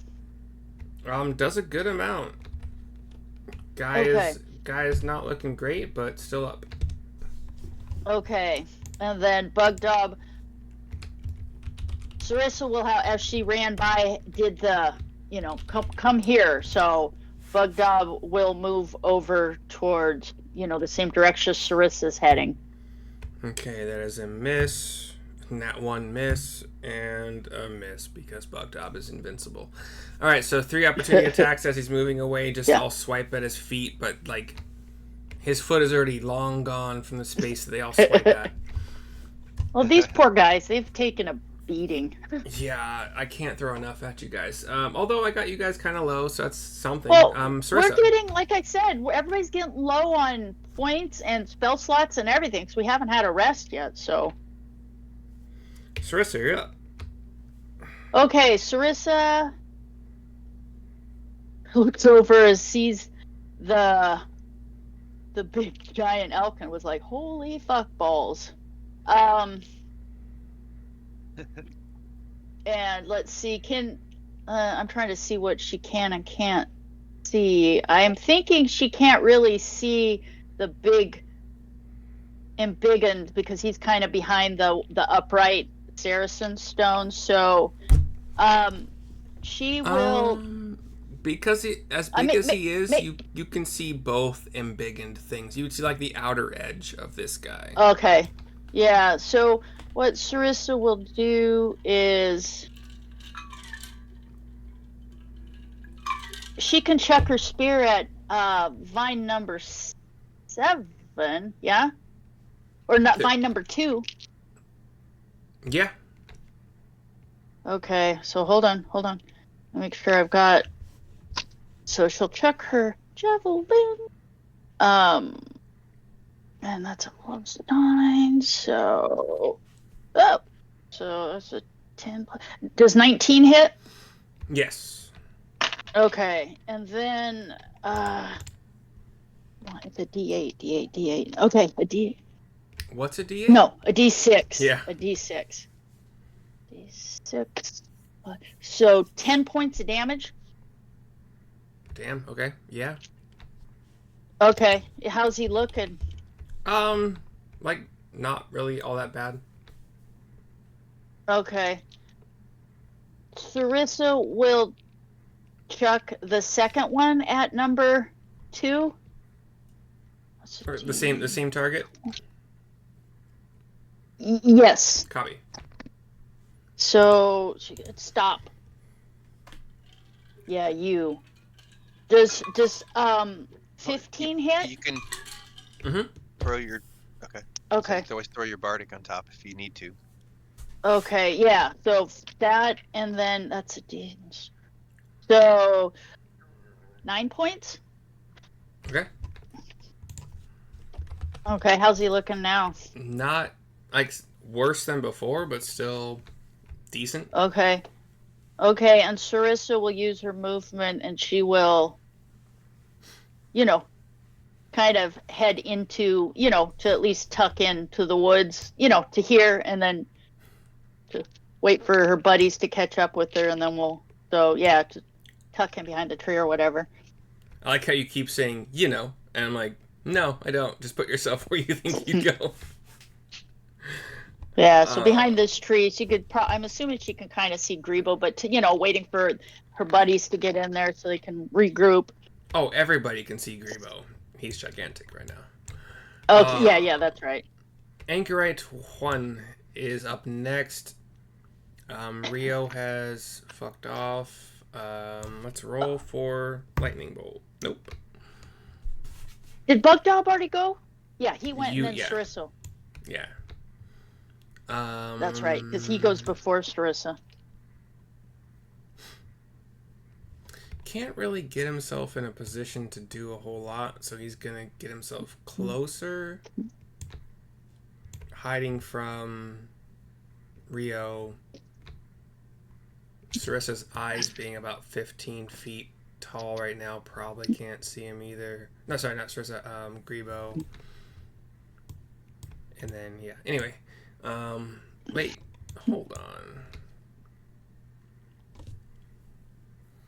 He is going to, yeah, on his way, you guys see this guy grow as well. Yeah. Shit's getting real, son. All right. Not really that real, but it's more real than before. Vine 3, who's the big guy, gonna come at God, you guys are assholes. Sorry. But Syrissa's too large for it to do a whole lot of constricty things, so gonna go at Rio. Get in range. Try to constrict again. That's a 4, though. So the vines reach out.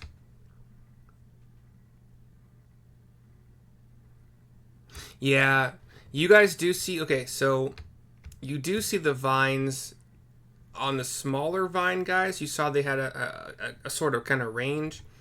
Yeah. You see the vines extend further. But not far enough to reach Bugdob, but further than you've seen them extend on the regular-sized guys. Right, they've got a bigger reach. Oh, he has Bless. No, that wouldn't. Is Bless a D4? Yeah, it wouldn't matter. Okay. Cool. So you see that. You see the change. Vine 2 is also big now. Let me mark that.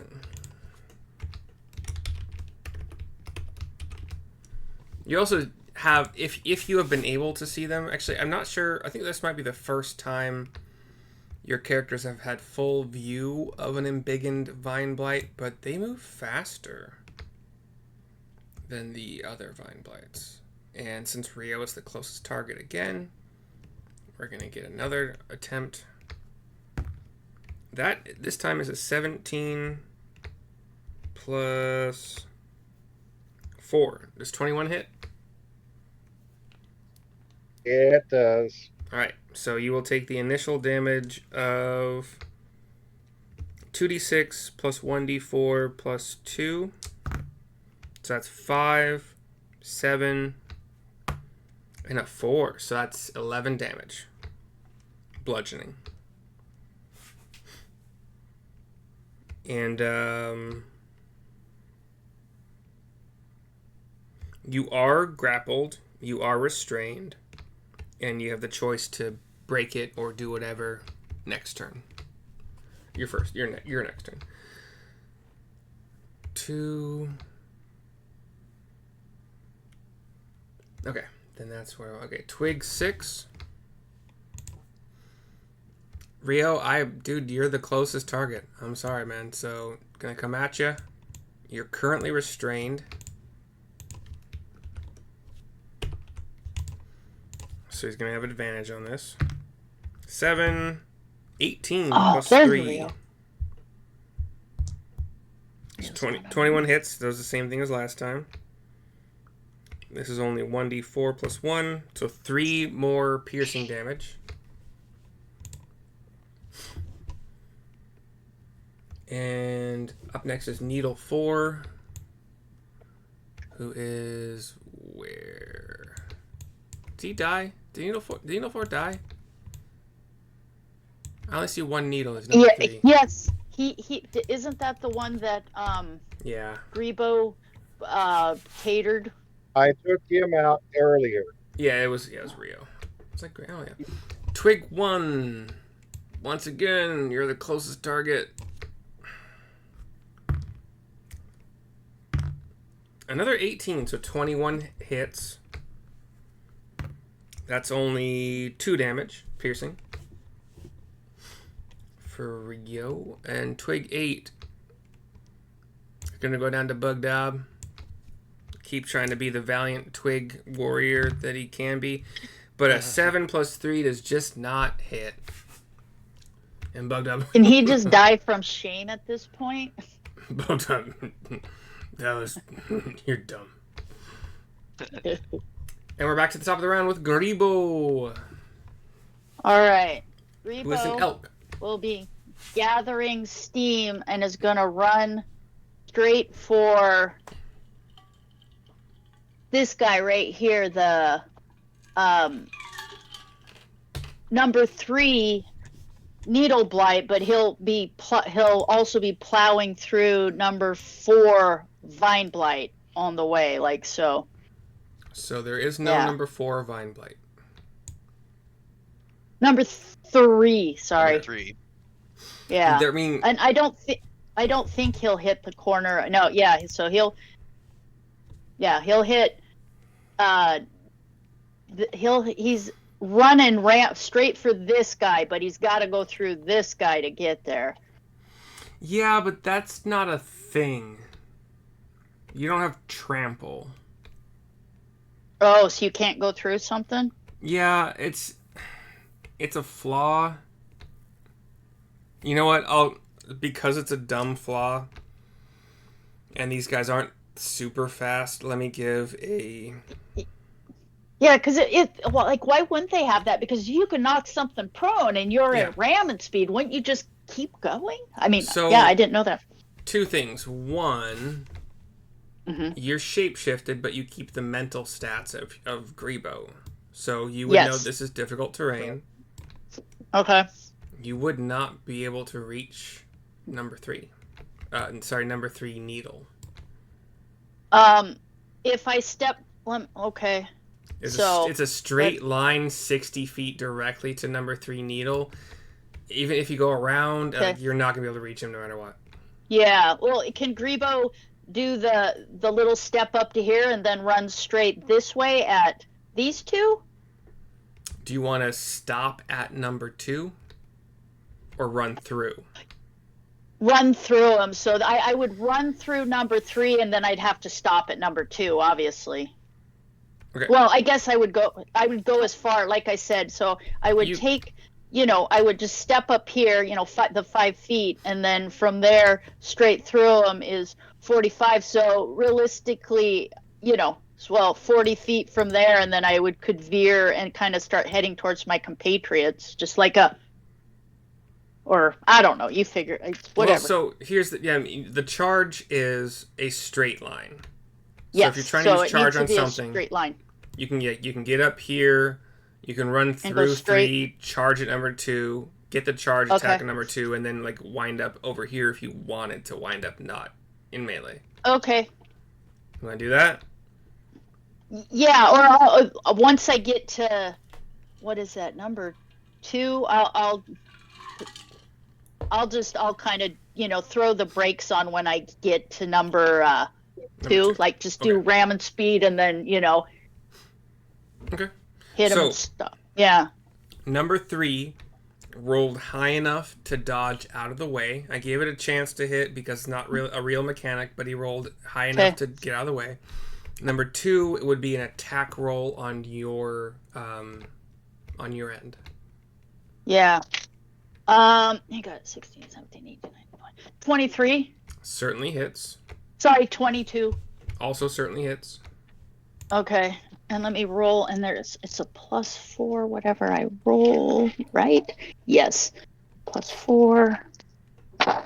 So 5, 4, so 5, 10, 14, 20, 22 points of damage. So that's your 2d6 plus 4 plus 2d6? Yes. Okay, you said 24? I got 5 and 5 is 10, 18, 19, 20, 22. Sorry, okay.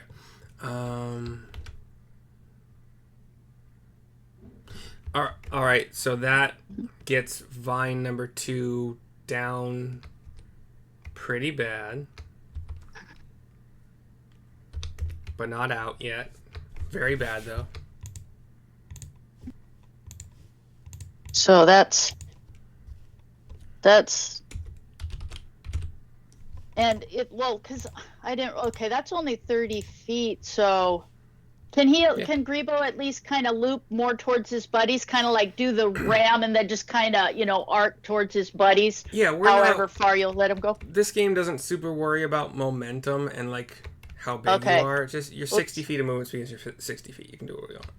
Okay, yeah. So that's like 30, and then he'll do a kind of a loop and end up closer to his buddies, because it's like, okay, yeah. So he can literally end up, down next to, but he's not going to go in the woods because he's too big, but he will at least get down, by his buddies. Is that a bad guy? Let me do a thing here. Hold on. Yeah. Yeah, leave your token alone. Hold on.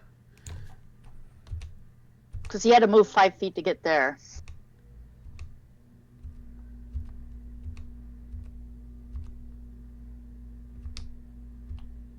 That's 60, avoiding the difficult terrain. In the meantime, if that's where you want to get, and there's nobody. Yeah. These guys both get opportunity attacks at your elk, but I don't know the AC off the top of my head. So does a 15 hit the elk? A 15 hits the elk.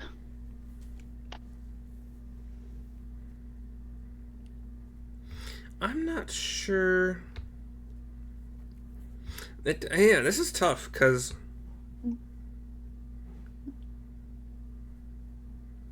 like it's and an number action to two grapple. made the number 2, the one I hit. Did he make a dex save of 14? No. To see if he went. Because he needs a dex save to see if he goes prone or not. It needs to be strength dex save. 14. Oh, strength. Yeah, that's right. Yeah. Strength of 14. So your elk on the first pass after number 3 takes 13 points of bludgeoning damage. Passing number 3 with an opportunity attack. Number 2. Let's do the strength saving throw first. That's a 1. So number 2 is knocked prone. Okay. So his opportunity attack would be at disadvantage. So 5. Yeah, no worries there. So 13 damage from number 3. Number 2 is prone and looking. I'm just gonna move him sideways. If somebody wants to write prone on there, you're welcome to. That makes sense. He's looking rough. Yeah, rough, prone. Tried to swipe at you as you ran by and got nothing. So elk, Greebo, do you want to use a bonus action? Yeah, Greebo will use he'll do a healing on himself, so hold on. You're an elk. I can still do it as an elk. You can use spell slots and roll for him. Oh, you mean as the I think that's isn't that later levels for Moon Druid? No, it's any and as long as so you can burn up spell slots while wild shape, combat wild shape, because we're in initiative. I gotta look how many. I think it's 1d8, but let me make sure. Hold on. I want to make sure. I'm pretty sure it's 1d8 plus. Where's wild shape? Fuck is wild shape. Come on, let me see. Okay, yeah. So I can roll d8. Per level of spell. Let me look at my spell slot. So, okay, I'll do it at a second level. So 2d8s. That's a d8. So 7 and 7. So 7. Yep, and there's no pluses to it. Let me mark off the spell slot real quick. Hold on. Okay, sorry, I'm done. Okay. Yeah, so I used a second level spell and I marked it off.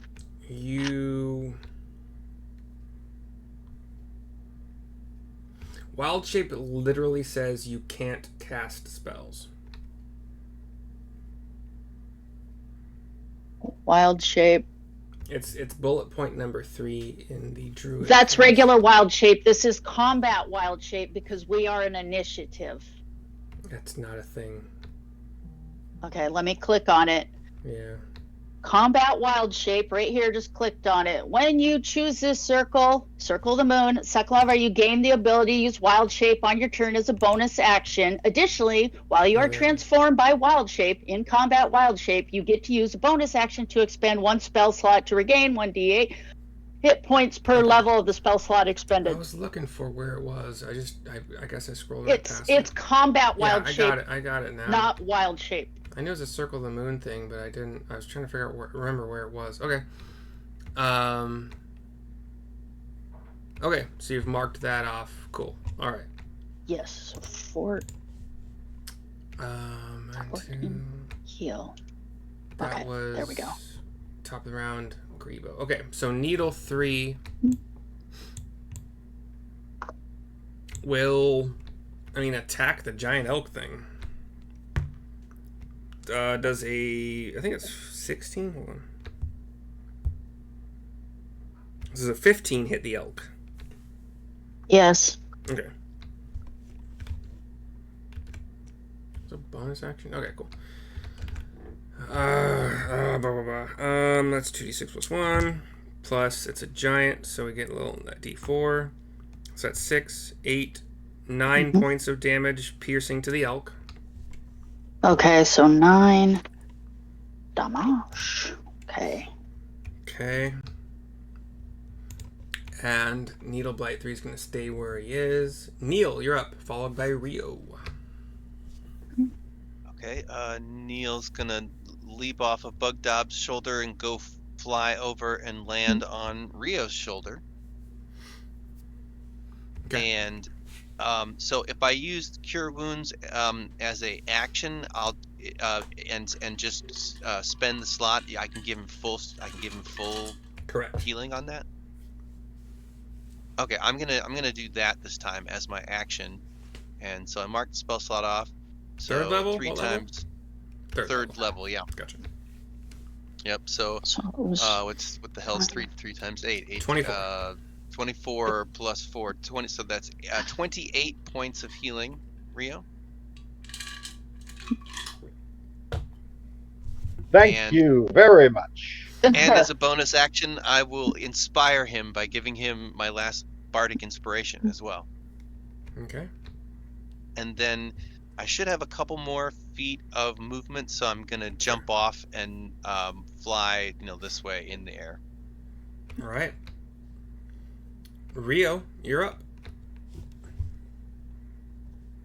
Currently restrained Ruby. still, I believe, from a new restraint. So bust that out. Hopefully Bardic can guarantee that. Guarantee no, but help? Almost. Yeah, the check isn't super high, I guess. 11. So roll your Bardic 1d8 and add that. If you want to. Yeah, if you think you need it. Oh yeah. I think 11 is a sucky roll. And that makes 19. Okay. Nice. You are free. So Neil should be removing all of that text now. Yep. So he's including upright, the art. right? Yeah.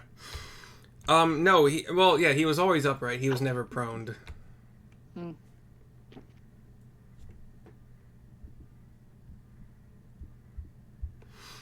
That's your action. Do you want a bonus action?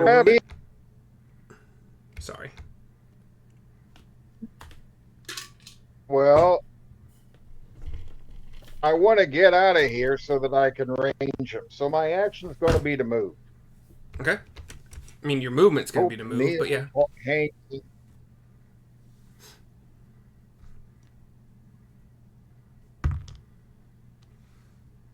Do you guys remember? I don't think 6 and 1 have used their reactions on this turn because nothing else has moved away. 15. I know you guys have. So I've got Reactions are so hard to track. Yeah. Right. I don't think you guys moved away from them on. Well, hold on. I'll try to be fair about this. Didn't they do that when Bugdob moved away? They certainly did it on either Bugdob or Syrissa, but I don't remember which turn it was. So I'm going to try to go into turn order and kind of figure that out. It seems like when Bugdob was moving away this time, because they all swung at him, remember? And you said that they all just, because Bugdob, but that was last turn, I think, because Greebo's the top of the round. Here's the problem with that. So Bugdob goes before 6 and 1, so they would have recovered their, and also so Syrissa does. So yeah, they would have their reactions, and they both miss. So move yourself, your 30, or wherever you want to go, Rio.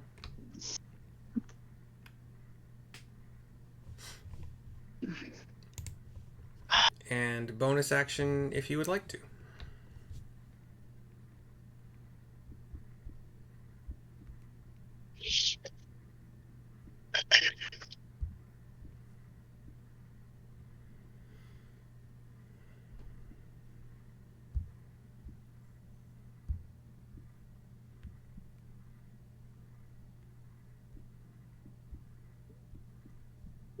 Oh, next better.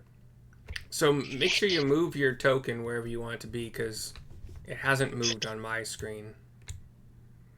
And there are 3 of you currently in Owlbear for support. Alright, hopefully it catches. Owlbear. Yeah.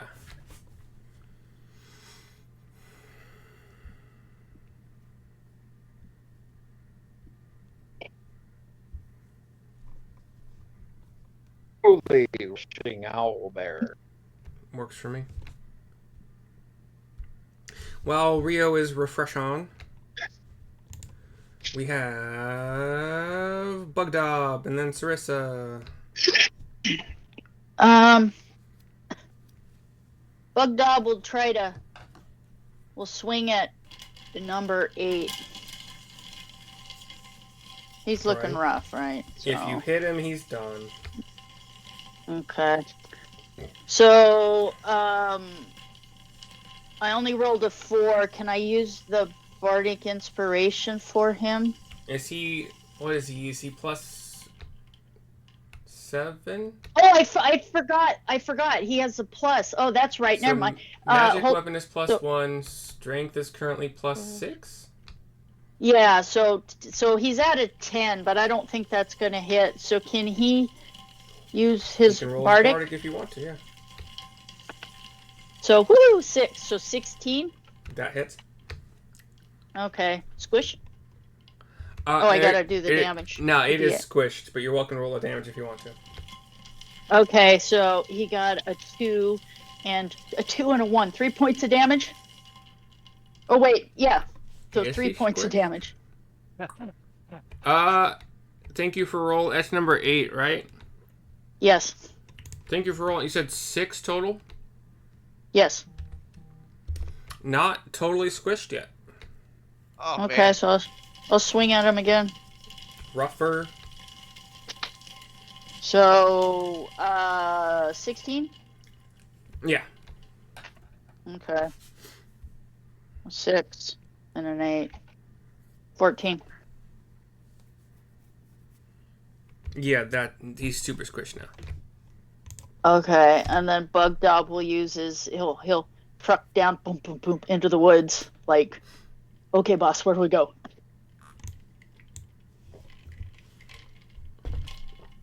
All right, Syrissa, you're up. Syrissa,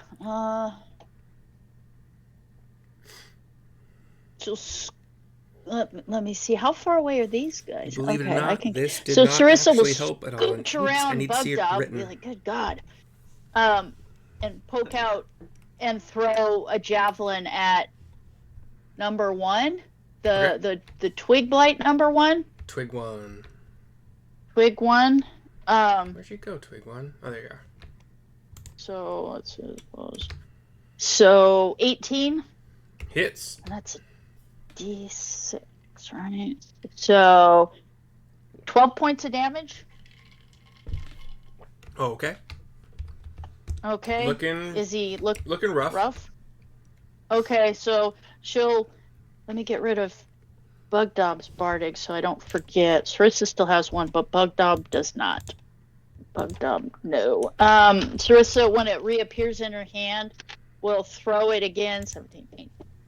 Just 20. She hits. It's over 20. That's a D6. So, 9 points of damage. To number 1 again, right? Yes. And number 1 is Gonzo. All right. And then Syrissa will be like to Bugdob, like, excuse me, coming through. Good God. And they're both back behind the tree, or she's standing.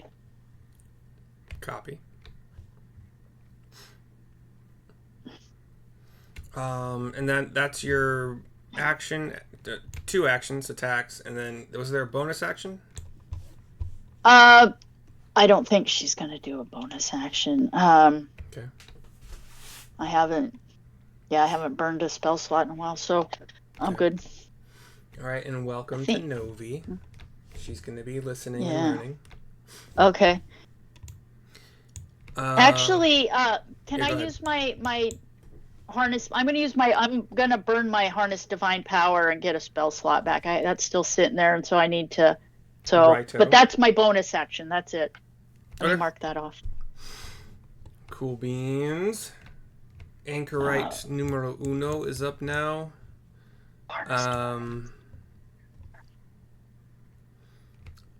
Novi, I'm going to send you a link in our Discord so that you have access to Owlbear so you can see what's going on.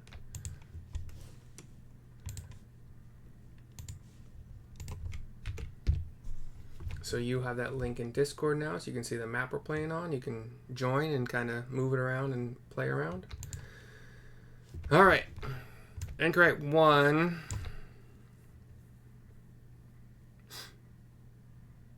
Let's try to recharge 9. Dang it. Okay.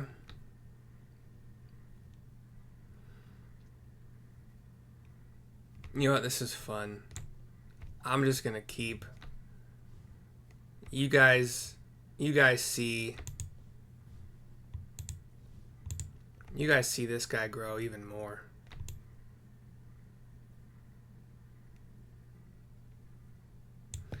Yeah. All right. That's about it for Anchorite number 1 for now.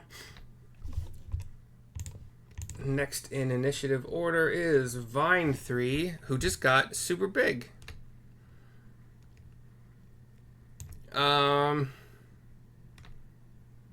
Yeah, dude, I'm making this shit up on the spot, and it's kind of fun.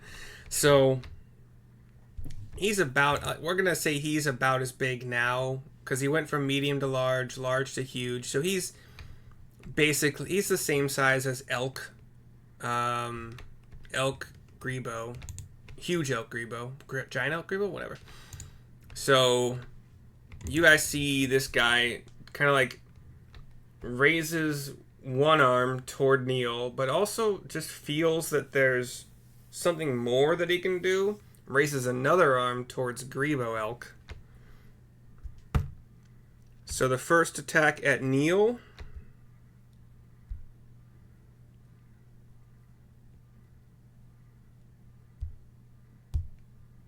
is +4. So does 18 hit? Yep. All right. So you are automatically grappled and restrained. Okay. And I hope I'm not overpowering these guys too much to make a party wipe. We'll see.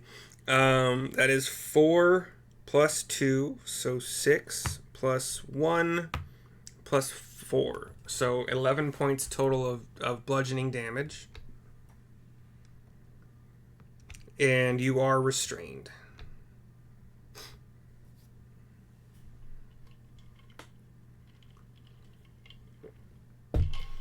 Let me refresh this really quick because I got like 5 different Barts on here. Hold on.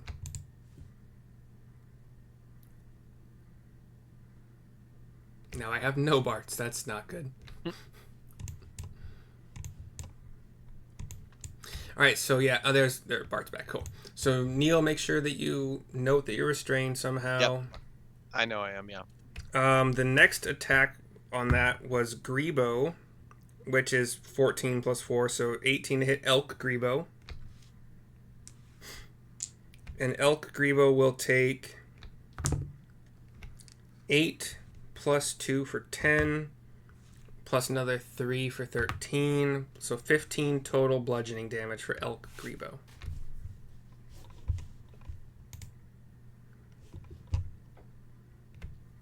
Everything noted? We're good?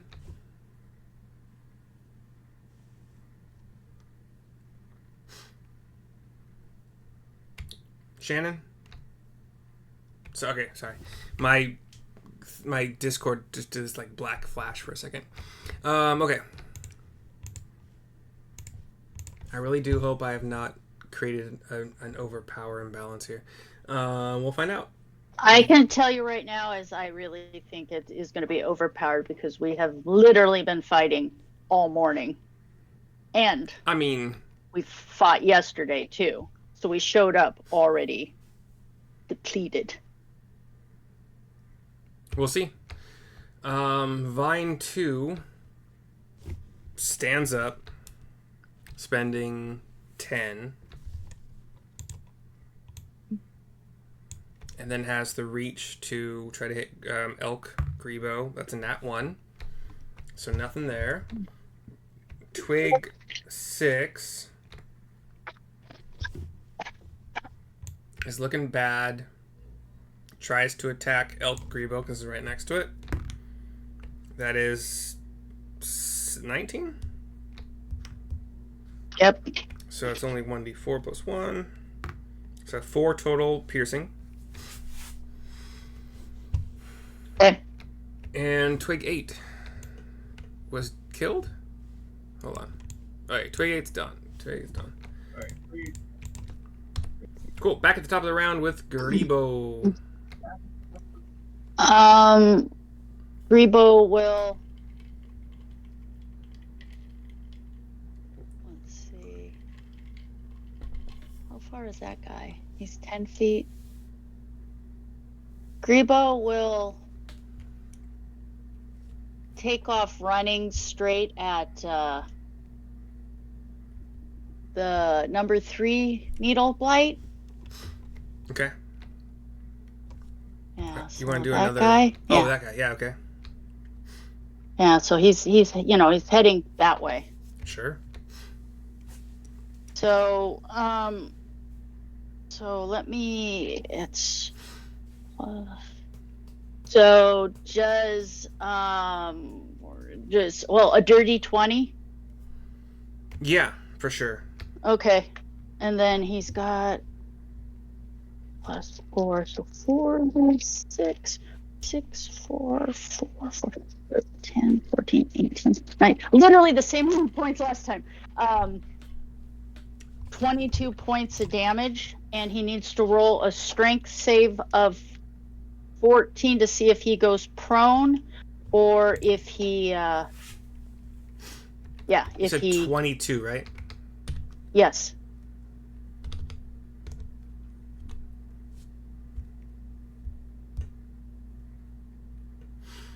That is enough to trample. He's gone. Oh, Yeah, sweet. woo! Fortunately, Greebo. So okay, I'll measure. Nice. Yeah, finally. So you make Poor it. Greebo. So about there, you have 30 more feet of movement speed. Is that once per turn? Hold on. I think it's only. I think you only get Oh, one. well, yeah, you could charge twice, but you only have one action per turn. So yeah, I get you. Yeah. So I could charge somebody else, and they'd have to at least see if they were going to be prone or not. But then you'd it says be you right there have on to top hit of with them. it says you have to hit with a ram attack, which you can only do once per turn. So you could get right up next to him if you want to. No, so that was 20 feet. So that was 30. 30. So he'll well,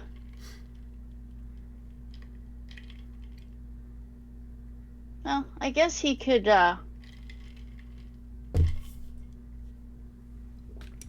he was going so fast. What he'll do is he'll just end up a little bit over here. You know what I mean? Just, it took him a minute to stop, I guess. So just like 10 more feet beyond where you were? Yeah. Okay. Cool. Yeah, because how far is he from his buddies? Far. Yeah. So I was almost thinking like he could keep going around and do a circle, but that would just be... That would take a while. 30... Yeah. Like I said, I'm going to be realistic. It would take him a minute to stop because he was going fast. He was. So, yeah. Okay. Neil, you're up. Okay. It is Neil, Rio, Bugdob, and Syrissa before anything else goes.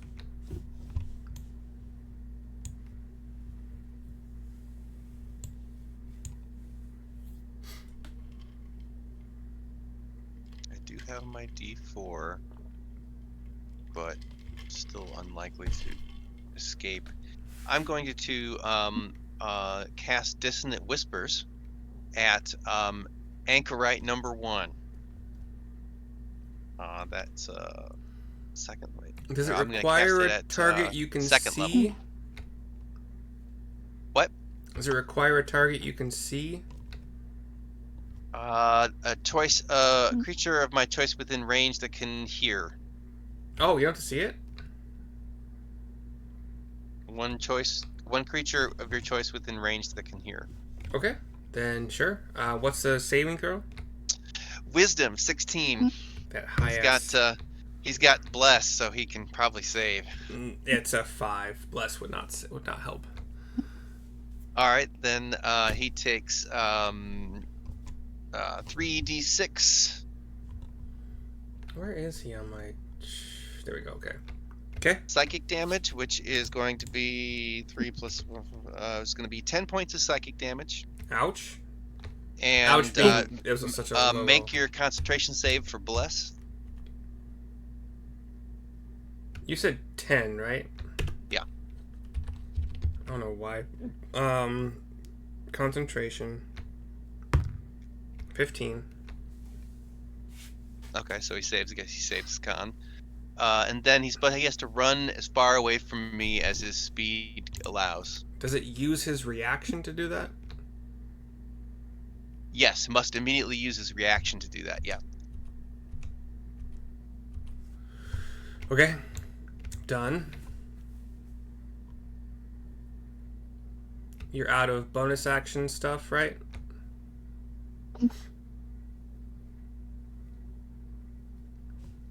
Yes, I'm still restrained and grappled by the Giganto Vine Blight, and that's all I can do. Okay. Next up we've got Rio.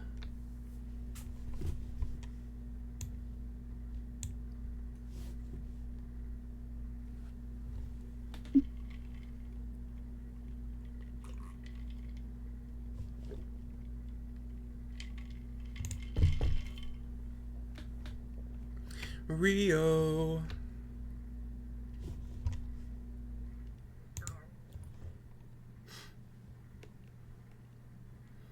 Also, Novi, if you can hear this, I'm going to put a token on here.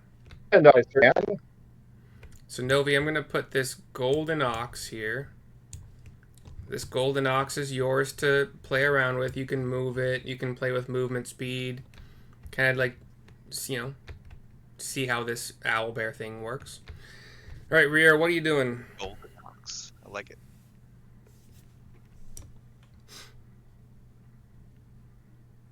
First thing I'm going to do is I'm going to get some extra distance. Okay.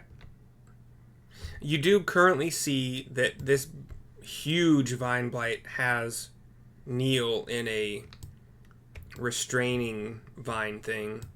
This little guy's rough, close to death. This guy's rough, close to death. That's about all you see right now.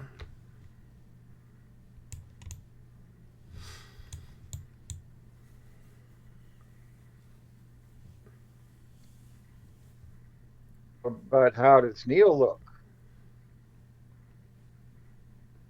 I'm not bloodied. I'm fine.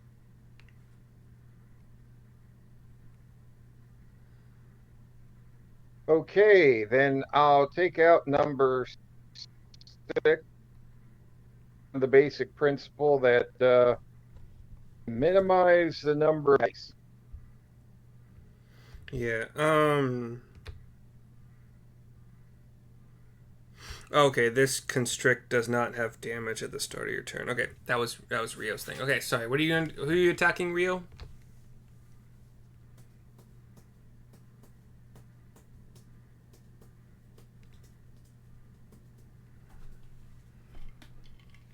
First thing I'm going to do is move.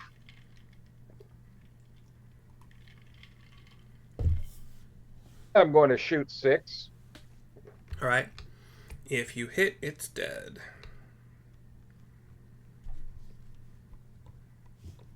I mean, roll Did damage. he say number 6? He said. Yeah. Yeah, the little bad? twiggy. Is bad worse than rough? Bad is Yeah. before rough. Bad is before rough. Okay. Yeah. Oh.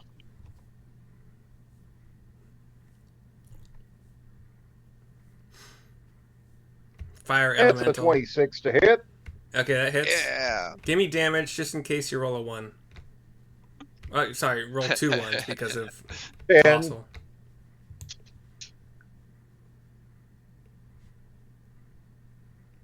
I don't remember where that was, but that's fine.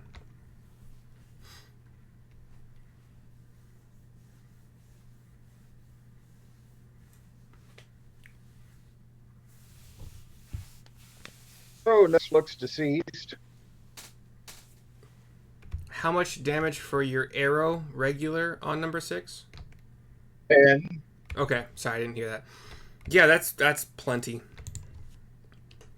So 6 takes an arrow. And then it's gone. arrow number 2. Arrow number 2 on bad guy number 2. So rough number 2, gotcha.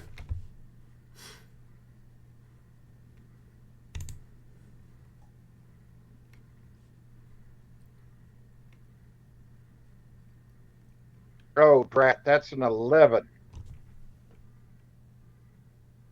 That does not hit.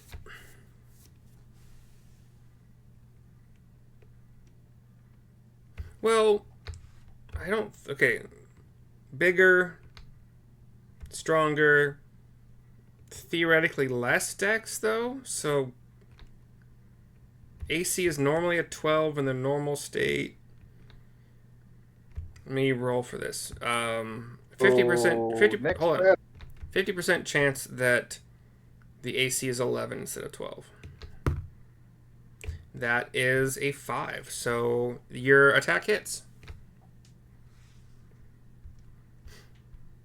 They got bigger, more surface area, more sluggish. AC goes down.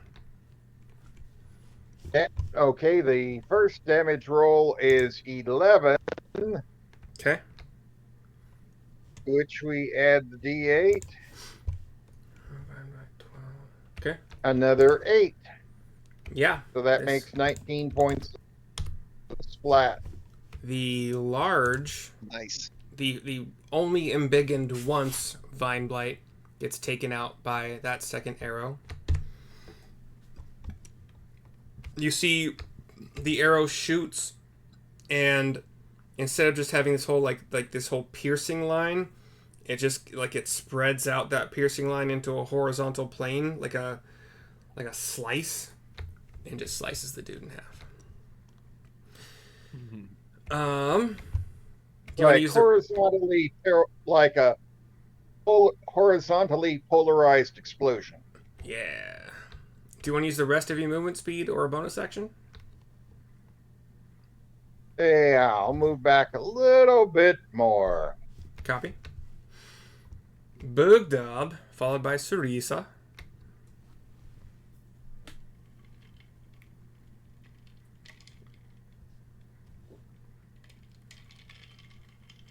Okay, Bugdob is uno momento. Okay, trying to see where. Okay, well he's bit for. So what Bugdob will do is he'll walk out to here and he's just gonna chuck one of Syrissa's regular javelins. Oh yeah. Okay. Yeah. So let's see. I have to remember what those D20 are. plus What they? strength plus. Yeah. I think The he has regular proficiency, javelins. right? Because Yeah, about I want to say Diz.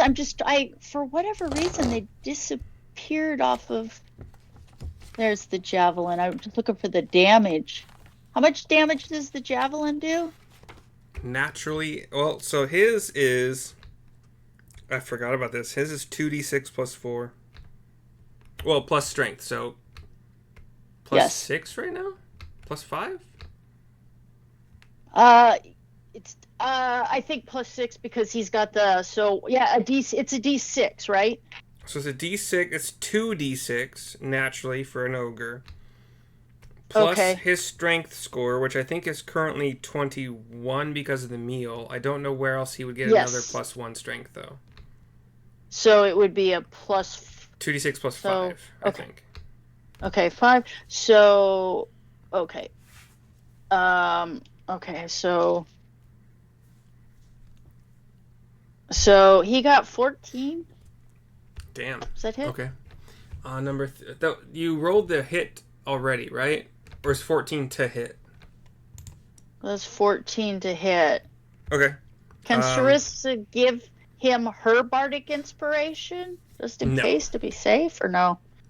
But 14 hits because these guys are growing in mass, easier to hit, Oh, and getting Okay. more sluggish, easier to hit. So, yeah. okay.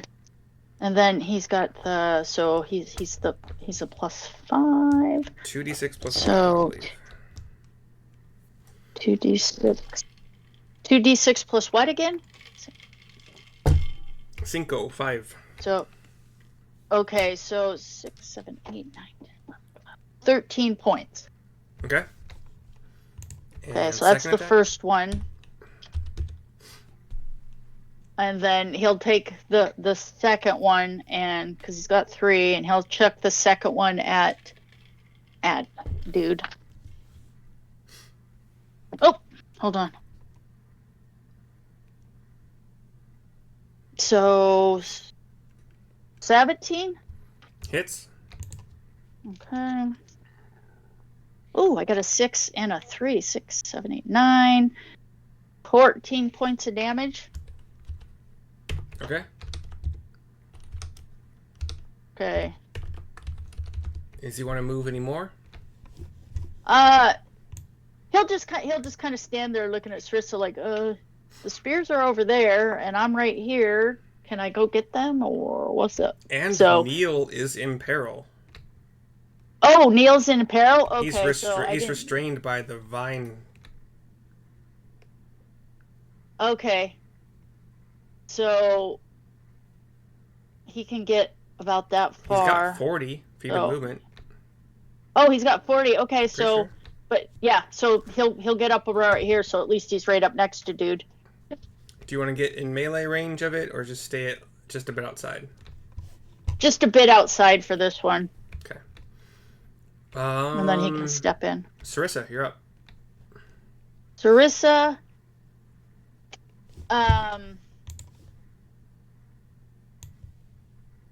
what Syrissa will do is, I can see this guy, right? Yeah. Because if Yeah. I peek around. Okay, so Syrissa will do her running thing that she does, and then Misty Step with Okay. her bonus action and show up right next to dude. Is that Beautiful. legal? Yeah, it's a bonus action, So right? the Yeah. run with the bonus action of the Misty Step, and then swing at this guy. Okay. She's plus. Hold on. With her sword. So, oops. So, well, I already rolled the online one, so 27. Does that hit? I'm assuming. And An 11. she hit. will Yeah. be firing up Divine Smite when she hits him. If that's Gimme. yeah. Okay, Divine Smite, if I remember, is with the Dragon Sword, so it's a D8. And how many more do you get with a Divine Smite? It depends on what spell slot you get. One more D8 or I two believe more. it starts as a 2d8 for a first level spell slot and gets 1d8 more Okay. for each additional. Okay, so let me look. So she burned the Misty Step, which would be a level 2, because and then I'll do it at second level, so I'm going to use the last of that. So 2d8, and that's another d8, right? Yep. Okay, so 3d8. So 4. Remember these numbers: 7, 4, 7, and 2, 4, 5, 6, 12, 13 points extra damage, plus my sword does. Nice. Yeah, I'm trying to, like, I guess I kind of rolled that backwards, but plus so I got 4 plus 8, 12. So what was that first number I said? 13. 13. So 13 and 12 is 25 points of damage. And 12 is your sword plus your modifier? Yes. Okay. For the first So time... 25 total. Ooh. For the first time, one of you uses slashing instead of piercing or bludgeoning to do damage. And you see Right? the damage actually does this time what you think it should. And Syrissa gets to deliver and describe the killing blow to this guy. This huge vine blight. I'd say since it's slashing, she goes running right underneath his legs. It's, because she's running with momentum. It just comes through between his legs and just slices right through the groin area up into his little guts. So all his little vine guts spill out, and he just ceases to be.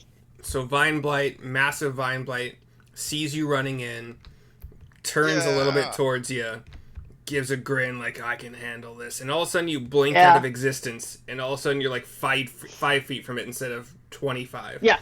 And he's like, what? And then just slice through the groin.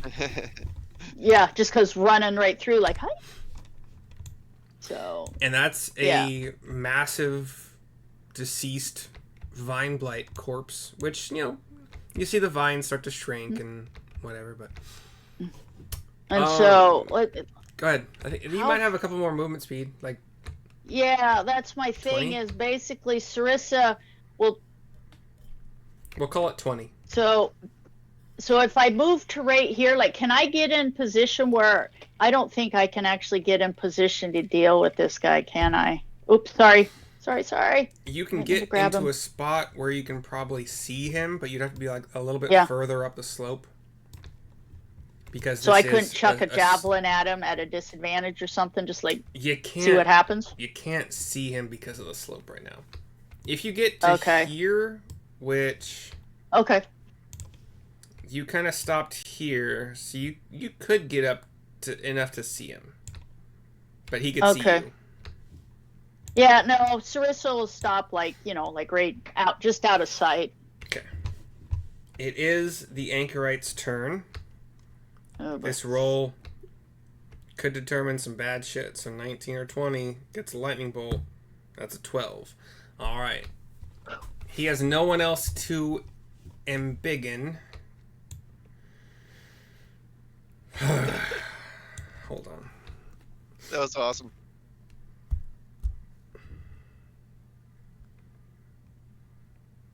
Novi apparently has been trying to talk to us, but she used a chat box? Oh. I remember what those are.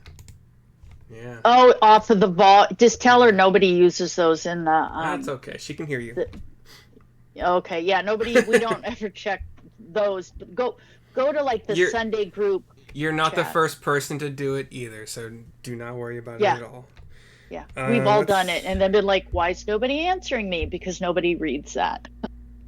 They can morph into.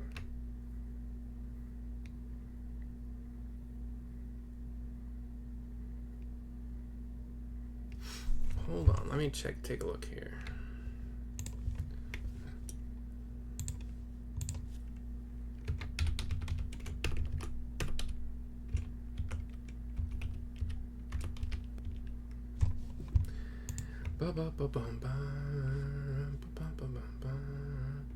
All right.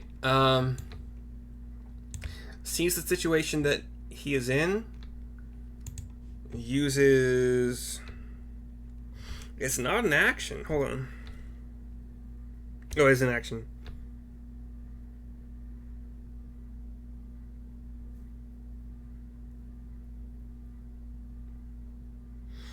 Oh, the stats are the same in in each form? Okay, well that's not... He would know that.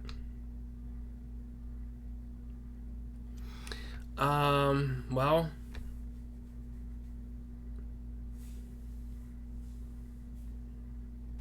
I don't know if it makes any sense for me to have this guy run. 'Cause I can't... Well...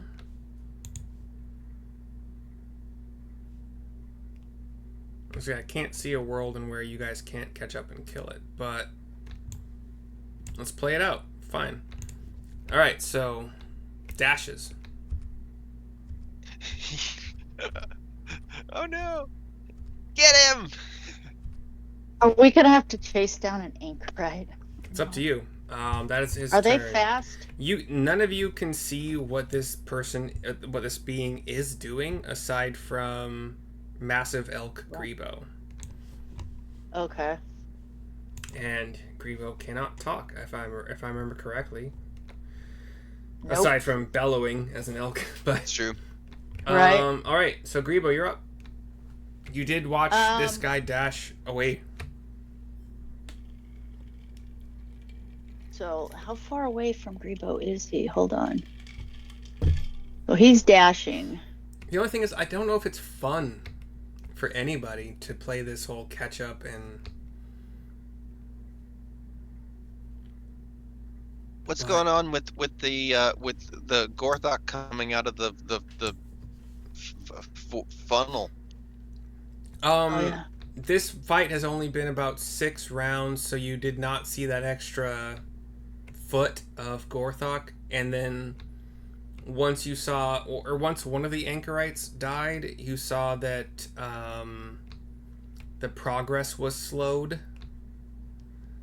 like basically in half, as if even without concentration there was some funneling of magical energies and ritual whatever up to the cloud. But as this guy's running away, the further it gets from the circle, the Greebo will take off and do his dash, so he'll get he can't do it, so he'll get he'll at least do a 60 feet of movement so he can keep up. So he'll move up to like here. So you said dash. Are you going to use your dash action? Well, yeah, I'll use my dash action, but I'll use it and I'll only go up to like here. Like I'm not right up on dude, but kind of where I can see him and then at least make a noise, you know, and be like, are we going after him or what? So yeah, I'm not going to get on top of him. Okie dokie. Neil. You hear an elk bellowing? Yeah. That's better. Well, yeah, and I'm not really sure what's going on, but I'm just gonna be like, "Yay, we won! And I'll just 1, 2, 3, 4, 5, 6. I'll just move up here to the top of the circle. From here, do I see anything? You would see elk Greebo. Like sort of heading down the hill. Well, I mean, Greebo has moved a bunch of times since Shannon was telling me where he moved to, so I'm not entirely sure. Yeah, I need to measure out from where I was because that was only 60. So Greebo would have, like I said, he would have got where he's like right kind of just where the trees are going into the woods, but he's not going into the woods, because he's gonna be like and ascertain, is this guy running away, and then he's gonna look back and see what his buddies are doing. If he goes into if that makes sense. You would be able to I'll see stop moving him now. Elk Greebo. Okay, well, I'm going to use my turn to try, or I'm going to use my entire action to cast Healing Word over to Syrissa at 2nd level. Okay. So you'll get the full healing from that, which is 12 points. Perfect. I'm back to perfect. Syrissa will bow and say thank you. You're welcome. All right. And if you speak Sylvan or Elvish, Greebo can still understand those, even though he can't. I mean, answer. He can also understand Common. Yeah, you could yell at him and he Greebo. could paw the ground. Greebo's the giant elk. Yeah, up the here. elk. I didn't want to find it and make an elk token, so. Okay, Rio is up. Yeah. Has the elk? Have I figured out from the elks what's going on?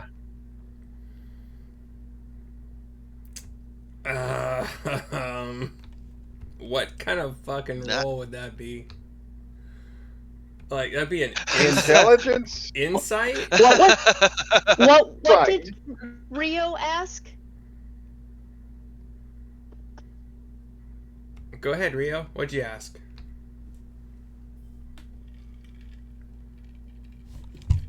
I rolled a 4. For insight, yeah, that's just... You hear... My insight is very good. Yeah, you hear an elk bellowing and... Like, oh. Must be hungry. Something like that. With that roll, what do you want to do with your action, movement, bonus action?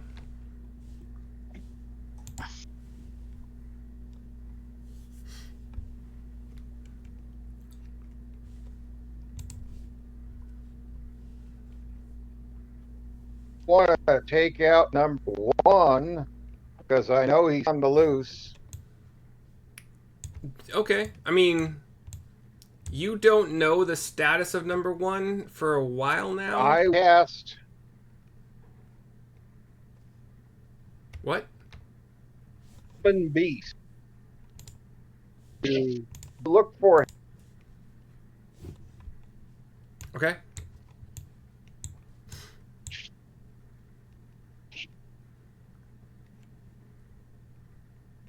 Summon Beast is a 30-foot range, right? And the I Sorry, you cut out what? looking that up. Range 80 feet. Was that 3-0? You cut out again. 9-0. So range 90 feet, and then it has a flying speed. I'm assuming you're choosing the flying.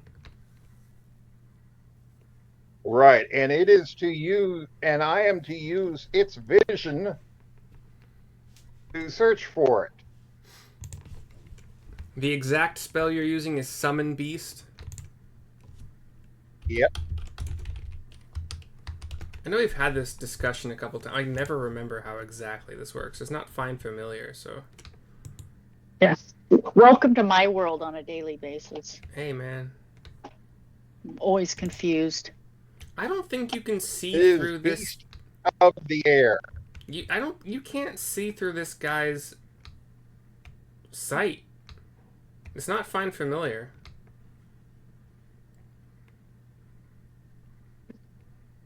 Yeah, there's nothing in the spell that says you can see through their sight.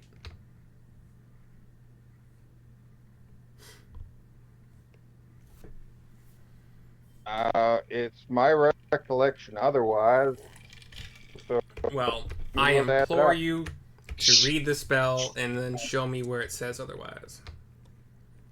I'm not being confrontational. I'm just trying to be factual. No, you're being rational. Thank you. It obeys your commands. Verbal. Gosh, I mean, if it can't hear you, if it's far enough away it can't hear you, that's another thing to factor in. But you could say, you could like give it the command to follow this thing and attack it, and then get out of range, something like that, I guess. Do they follow verbal commands, or can he talk to them like It says verbal. telepathically? Okay. Where'd it go? I literally just read it. Where'd it go? It obeys your verbal commands, no action required. If you don't issue any, or I would also assume if they can't hear you, but birds really do have a really good hearing. If Yes. Animorphs taught me anything, it's that. Okay, so where are you summoning this bird? Actually, let me give you a bird, obviously. It's going to be the dragon token again. Because I don't got a bird.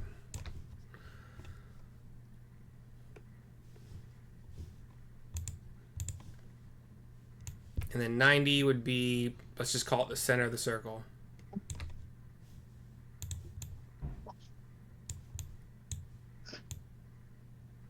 So this circle, this little blue circle thing is 90. That's reasonable. If you want to summon it there, you could also summon it 90 And degrees. Right. And I ask it to...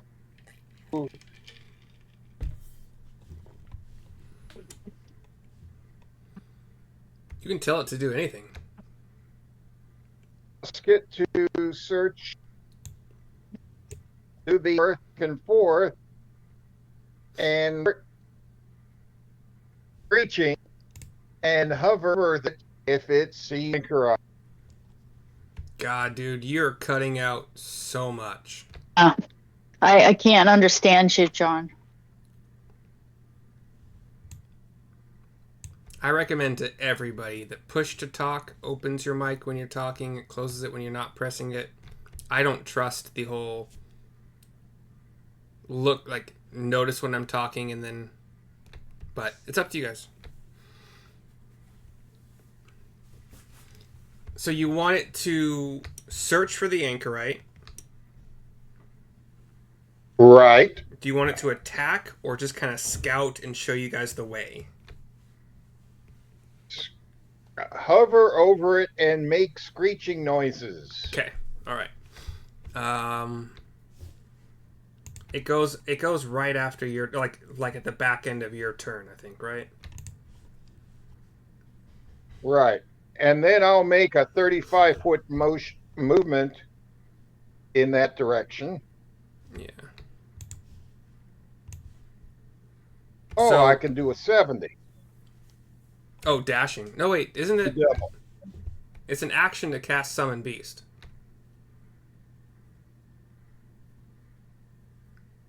Oh, wait, Right, but I can move and act. Are you a level 2 rogue at this point? No, level 1. So you don't get bonus action dash unless you're level 2 rogue? 3?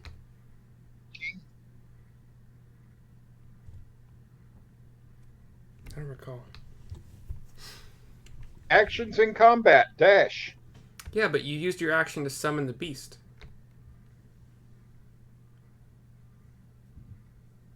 Okay, so I'll move 35 feet. Also, shit, I did not notice this. Every time you summon this, technically it costs 200 gold.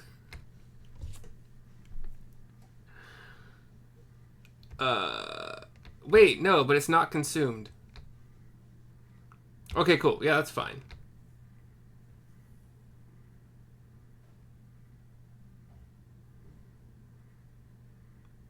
Yeah, that's fine. You could easily...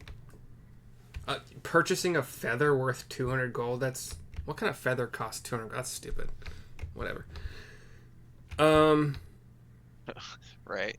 Okay, so your dragon, your bird, would have made it to about this is 45 feet from its. You guys can see it's right next to the orc, right above. It could be above the orc, no problem. So the bird could It's easily. got 60 feet of movement. Yeah, 60. So this is only 45 from its summoning point. Could easily be screeching 15 feet above the Anchorite. That's Rio's action, movement. I don't think a bonus action is anything that you have that's going to do anything. Bugdob, Syrissa.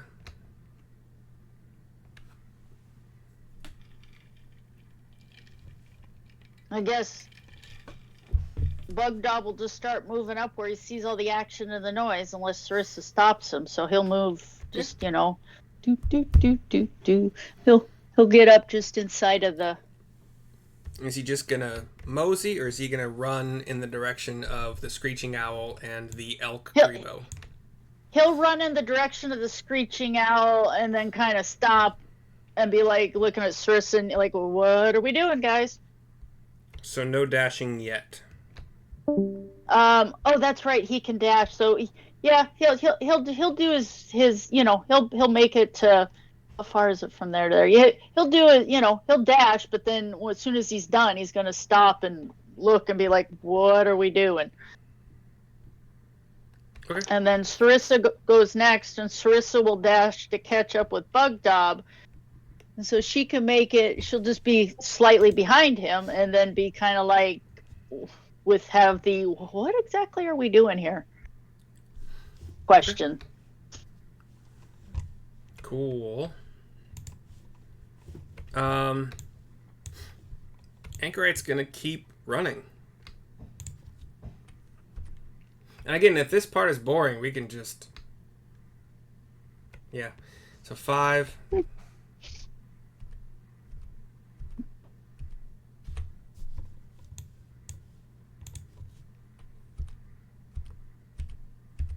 That's 60. Alright, up next is Greebo.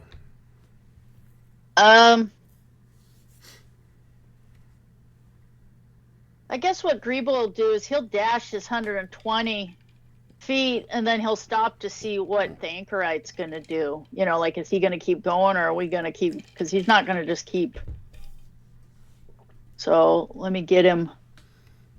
So yeah, he's just going to move forward 120 feet. Okay.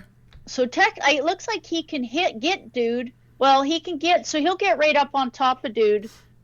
Okay. Sure. Yeah, but not like attacking him, just like right up on top of him. You know what I mean? So that we can decide what he's going to do. All right, Neil, you're up. So I just saw a big elk pounding down the hill. I'll just dash to go see what's going on. So all right, do your 60. Take me to about there. It's too bad. Yeah, it's too bad this doesn't have an option to like move at the end of your measurement, but. And yeah, that's all I can do. Rio? Can I ask one quick question? Sure. Because Wild Shape is a bonus, right? A bonus action. Yep. Can Greebo unwild shape as a bonus action too? Read Druid while I go to the bathroom. Okay, yeah, and I'm just okay. I'll.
I've only played a druid up to like level 5, so I don't remember if it's a bonus Yeah. or an action. Yeah, so it's yeah, I can if I want. So yeah, I answered my own question.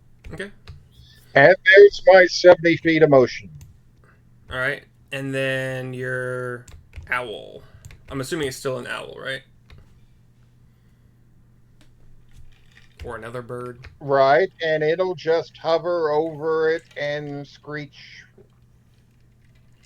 So I know where to go. Okay. Okay. Bugdob.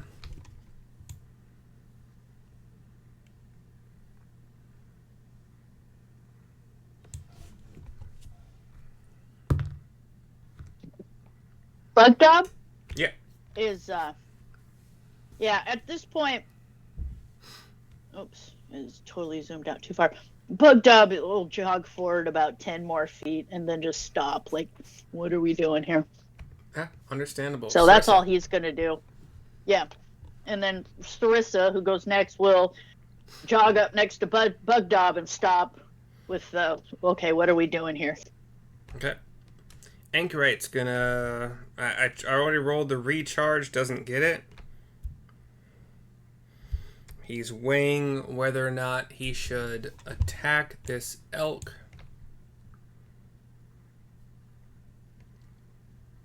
And I think he's gonna. So give me a Constitution saving throw, DC 12.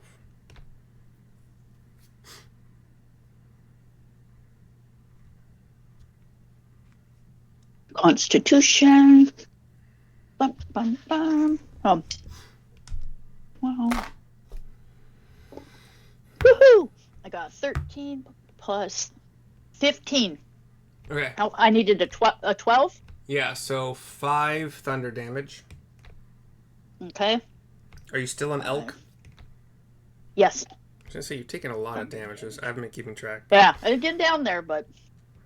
You start with 46, right? Yeah, 46, 42 or something like that. You've taken a lot of... Okay, it's all good. Seeing that you're still an elk, he is... His eyes widen, like he thought that would be it. And then he just keeps running. So...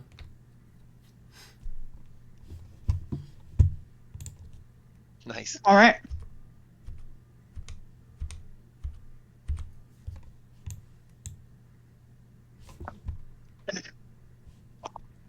Anybody want to chime in with some advice? Greebo will do Well, straight... Yeah. Okay, who's got the summon a buddy thing? Can Hold we on. just like... Hold on. I'm sorry, go ahead. Some advice for Greebo, Yeah. who seemed about to say what I was hoping that he would say. Because he was right on top of him. Can I just run and ram him? You can do an opportunity attack. Okay, that's what I want to do. There you go. If I'm on top of him and he doesn't hit me, I have a right to take an attack at him because he's doing that movement thing, right? The whole hitting you thing doesn't matter as long as he's moving out of your melee range. Yeah, he moved away from me when he was in melee range, so that means I get to take a swing, right? Mm-hmm. And what attack would you like to use? Okay, so my question is if I let him run 20 feet, can I ram him, or do I have to just... I don't get the ramming option. You don't get any more movement speed. Okay. I will do that. Hold on, let me get the...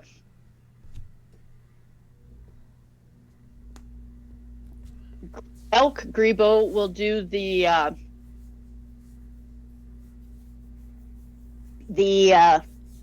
hooves. There we go. Yeah. Give me that attack that does roll. the most damage. All right, so hold on. I need a D20 plus 6. I can't remember. I don't know what this guy's HP is. So I got a 15 plus 15. So 21. 21 hits. Okay, so 4d8. So plus 4. So, okay, hold on. You heard that right, ladies and gentlemen. It's 4d8 plus 4. Yep, 3 plus 2. plus a 7 In fact, plus a 5. So It 5, doesn't- 10, 17, 18, 19, 20, 21 points of hoof damage.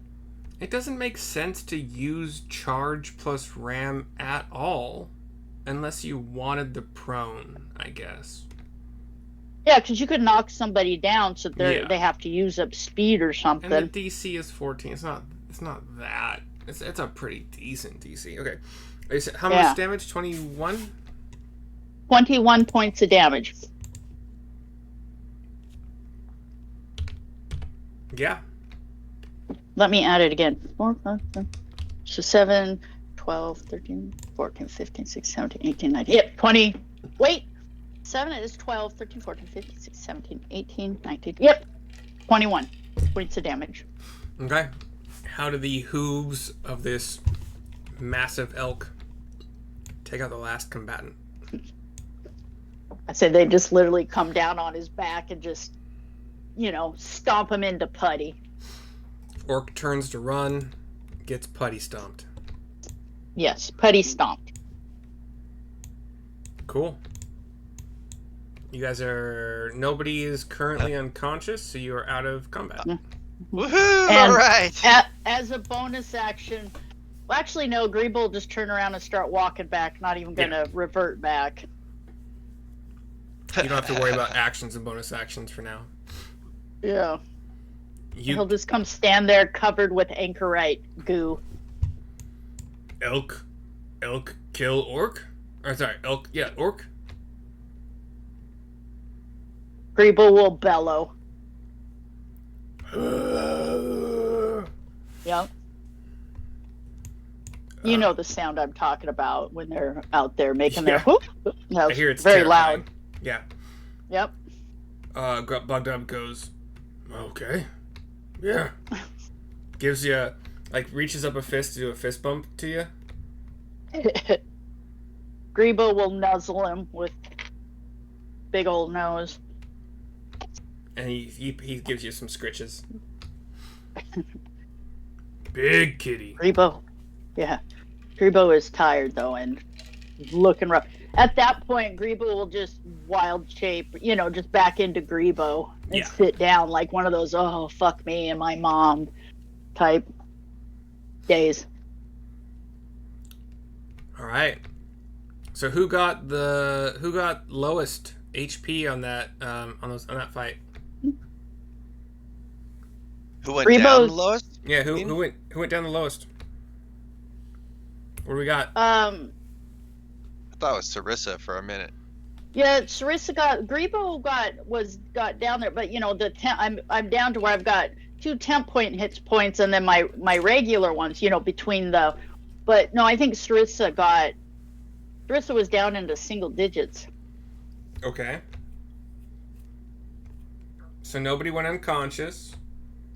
No, The fight Greebo was was very difficult. One more hit, Greebo would have lost his wild shape, and he, wasn't feeling so stellar, and he's out of spells. Well, any of the spells that matter that he could use, and Syrissa's, yeah. I had a burned through feeling most Greebo everything. was close to getting knocked out of wild shape. I wasn't keeping track, but Yeah. took some hits. Elk does not have the AC to. Oh, yeah. Yeah, no, he had a couple points left, and then because he healed himself and he got to 14, I had 23 Greebo points left, but Greebo got down to 9 before he got those 14 points back. So I think I did an okay job of balancing it. You guys were worried enough, but not. I mean, I do want you to be in a little bit of danger, but you were at least worried. A couple of you. Oh, I thought we were going to be toast. Yeah. Neil was like, no, we're not. And I'm like, yeah, we are. That's about where a fight should. If you watched. Yeah, that was great. Matt Mercer, not to try to compare anything to anybody, but his fights are tough, and his players really have to think their way out of shit, and they go down, and I'm trying to make it challenging, but not every fight is to the death like most of his seem to be. So cool. It's still very early. It's like what, 11 at most, 10:45. Yeah. Yeah. What do you guys want to do? Syrissa's gonna say, I feel we should make camp and just take the day off. I am exhausted. The boar that has been forming via lightning strikes, once that second Anchorite is killed, and it got pretty far away, you just see it start to reverse. Okay. So it's going away now. It's yeah, you're getting an idea. And It's what's the storm doing? same thing. Like, so so when Greebo turns back to Greebo, can he just fire off a lightning bolt just off in the distance on the outside to see if he can control the storm now, to see if there's a difference between before and after? You already had control of where a lightning bolt would strike, but now you feel like like the storm is like, I did say that, like, you didn't feel like you had full control, but now you feel like you can do whatever you want within the spell's confines. Okay. Yeah, he'll just, if there's anything left, he'll just like dissipate it, if that makes sense. Yeah. Well, yeah, you can release your hold on the storm. It's still going to go through its dwindling cycle. Yeah. Yeah, he's not concentrating anymore. He wants a nap. Anything else, or do we want to end the session? I think we should set up camp and then end the session. Like, find a place to camp. Let's strike a camp here. Where would you like to strike? You do see caves. This northwest cave, and then this southeast cave. Before making a decision, I'd like to ask my beast to fly in a spiral and look for any other threat. Okay, give me your beast's perception roll. Yeah, and while he's doing that, Syrissa's gonna search the goo and then the other Anchorite. Pat him down real good. What does goo mean? The one you search smashed the goo, as like the elk? Yeah, like okay. Syrissa will walk over to the smash one and search the goo to see if there's any coins or blah blah blah, and then the same thing on the other dead Anchorite. So you would have seen on the smashed Anchorite the normal like bone claw things that they have that are attachments, like hand-to-hand weapons. Okay. The elk smashed them. As far as coinage or anything else, 2 gold per Anchorite. 2 gold. Okay, so. And then Rio, what you I'll write that. Yeah. I heard teen something. So. 16. With your owl flying around with a 16. Your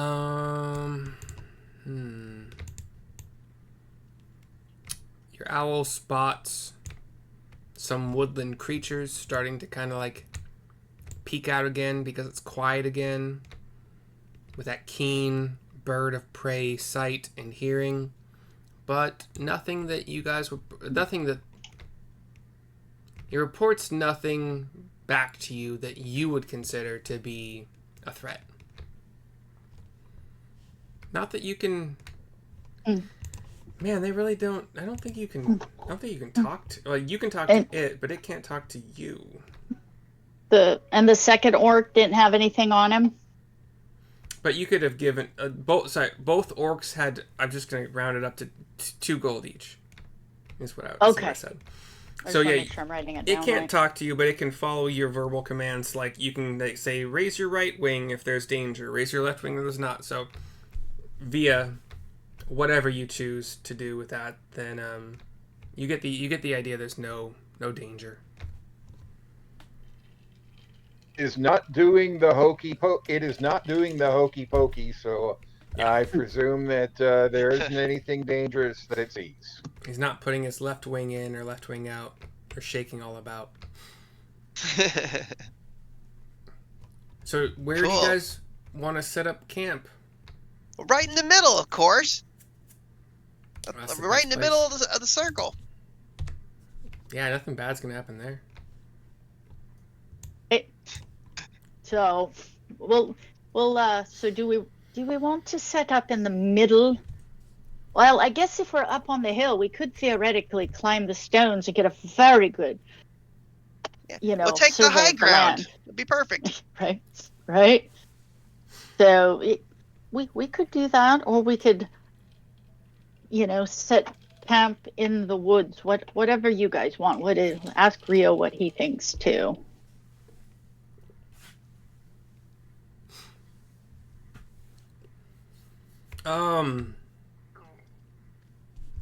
Clear ground and high, so we stay dry. Okay. Maybe there's an entrance to the Feywild here or something, like at night or something when the full moon comes out.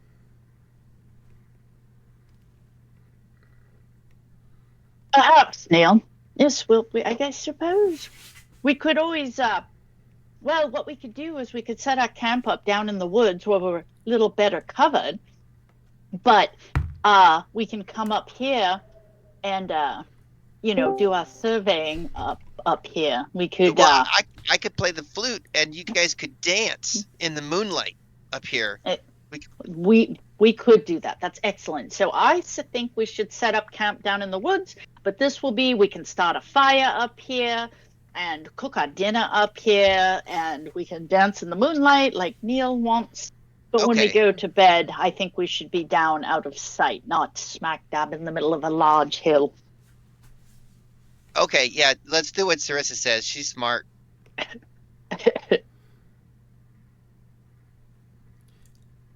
So, put yourselves where you think your camp would be. Okay. Rio, bottom of the map down here or something.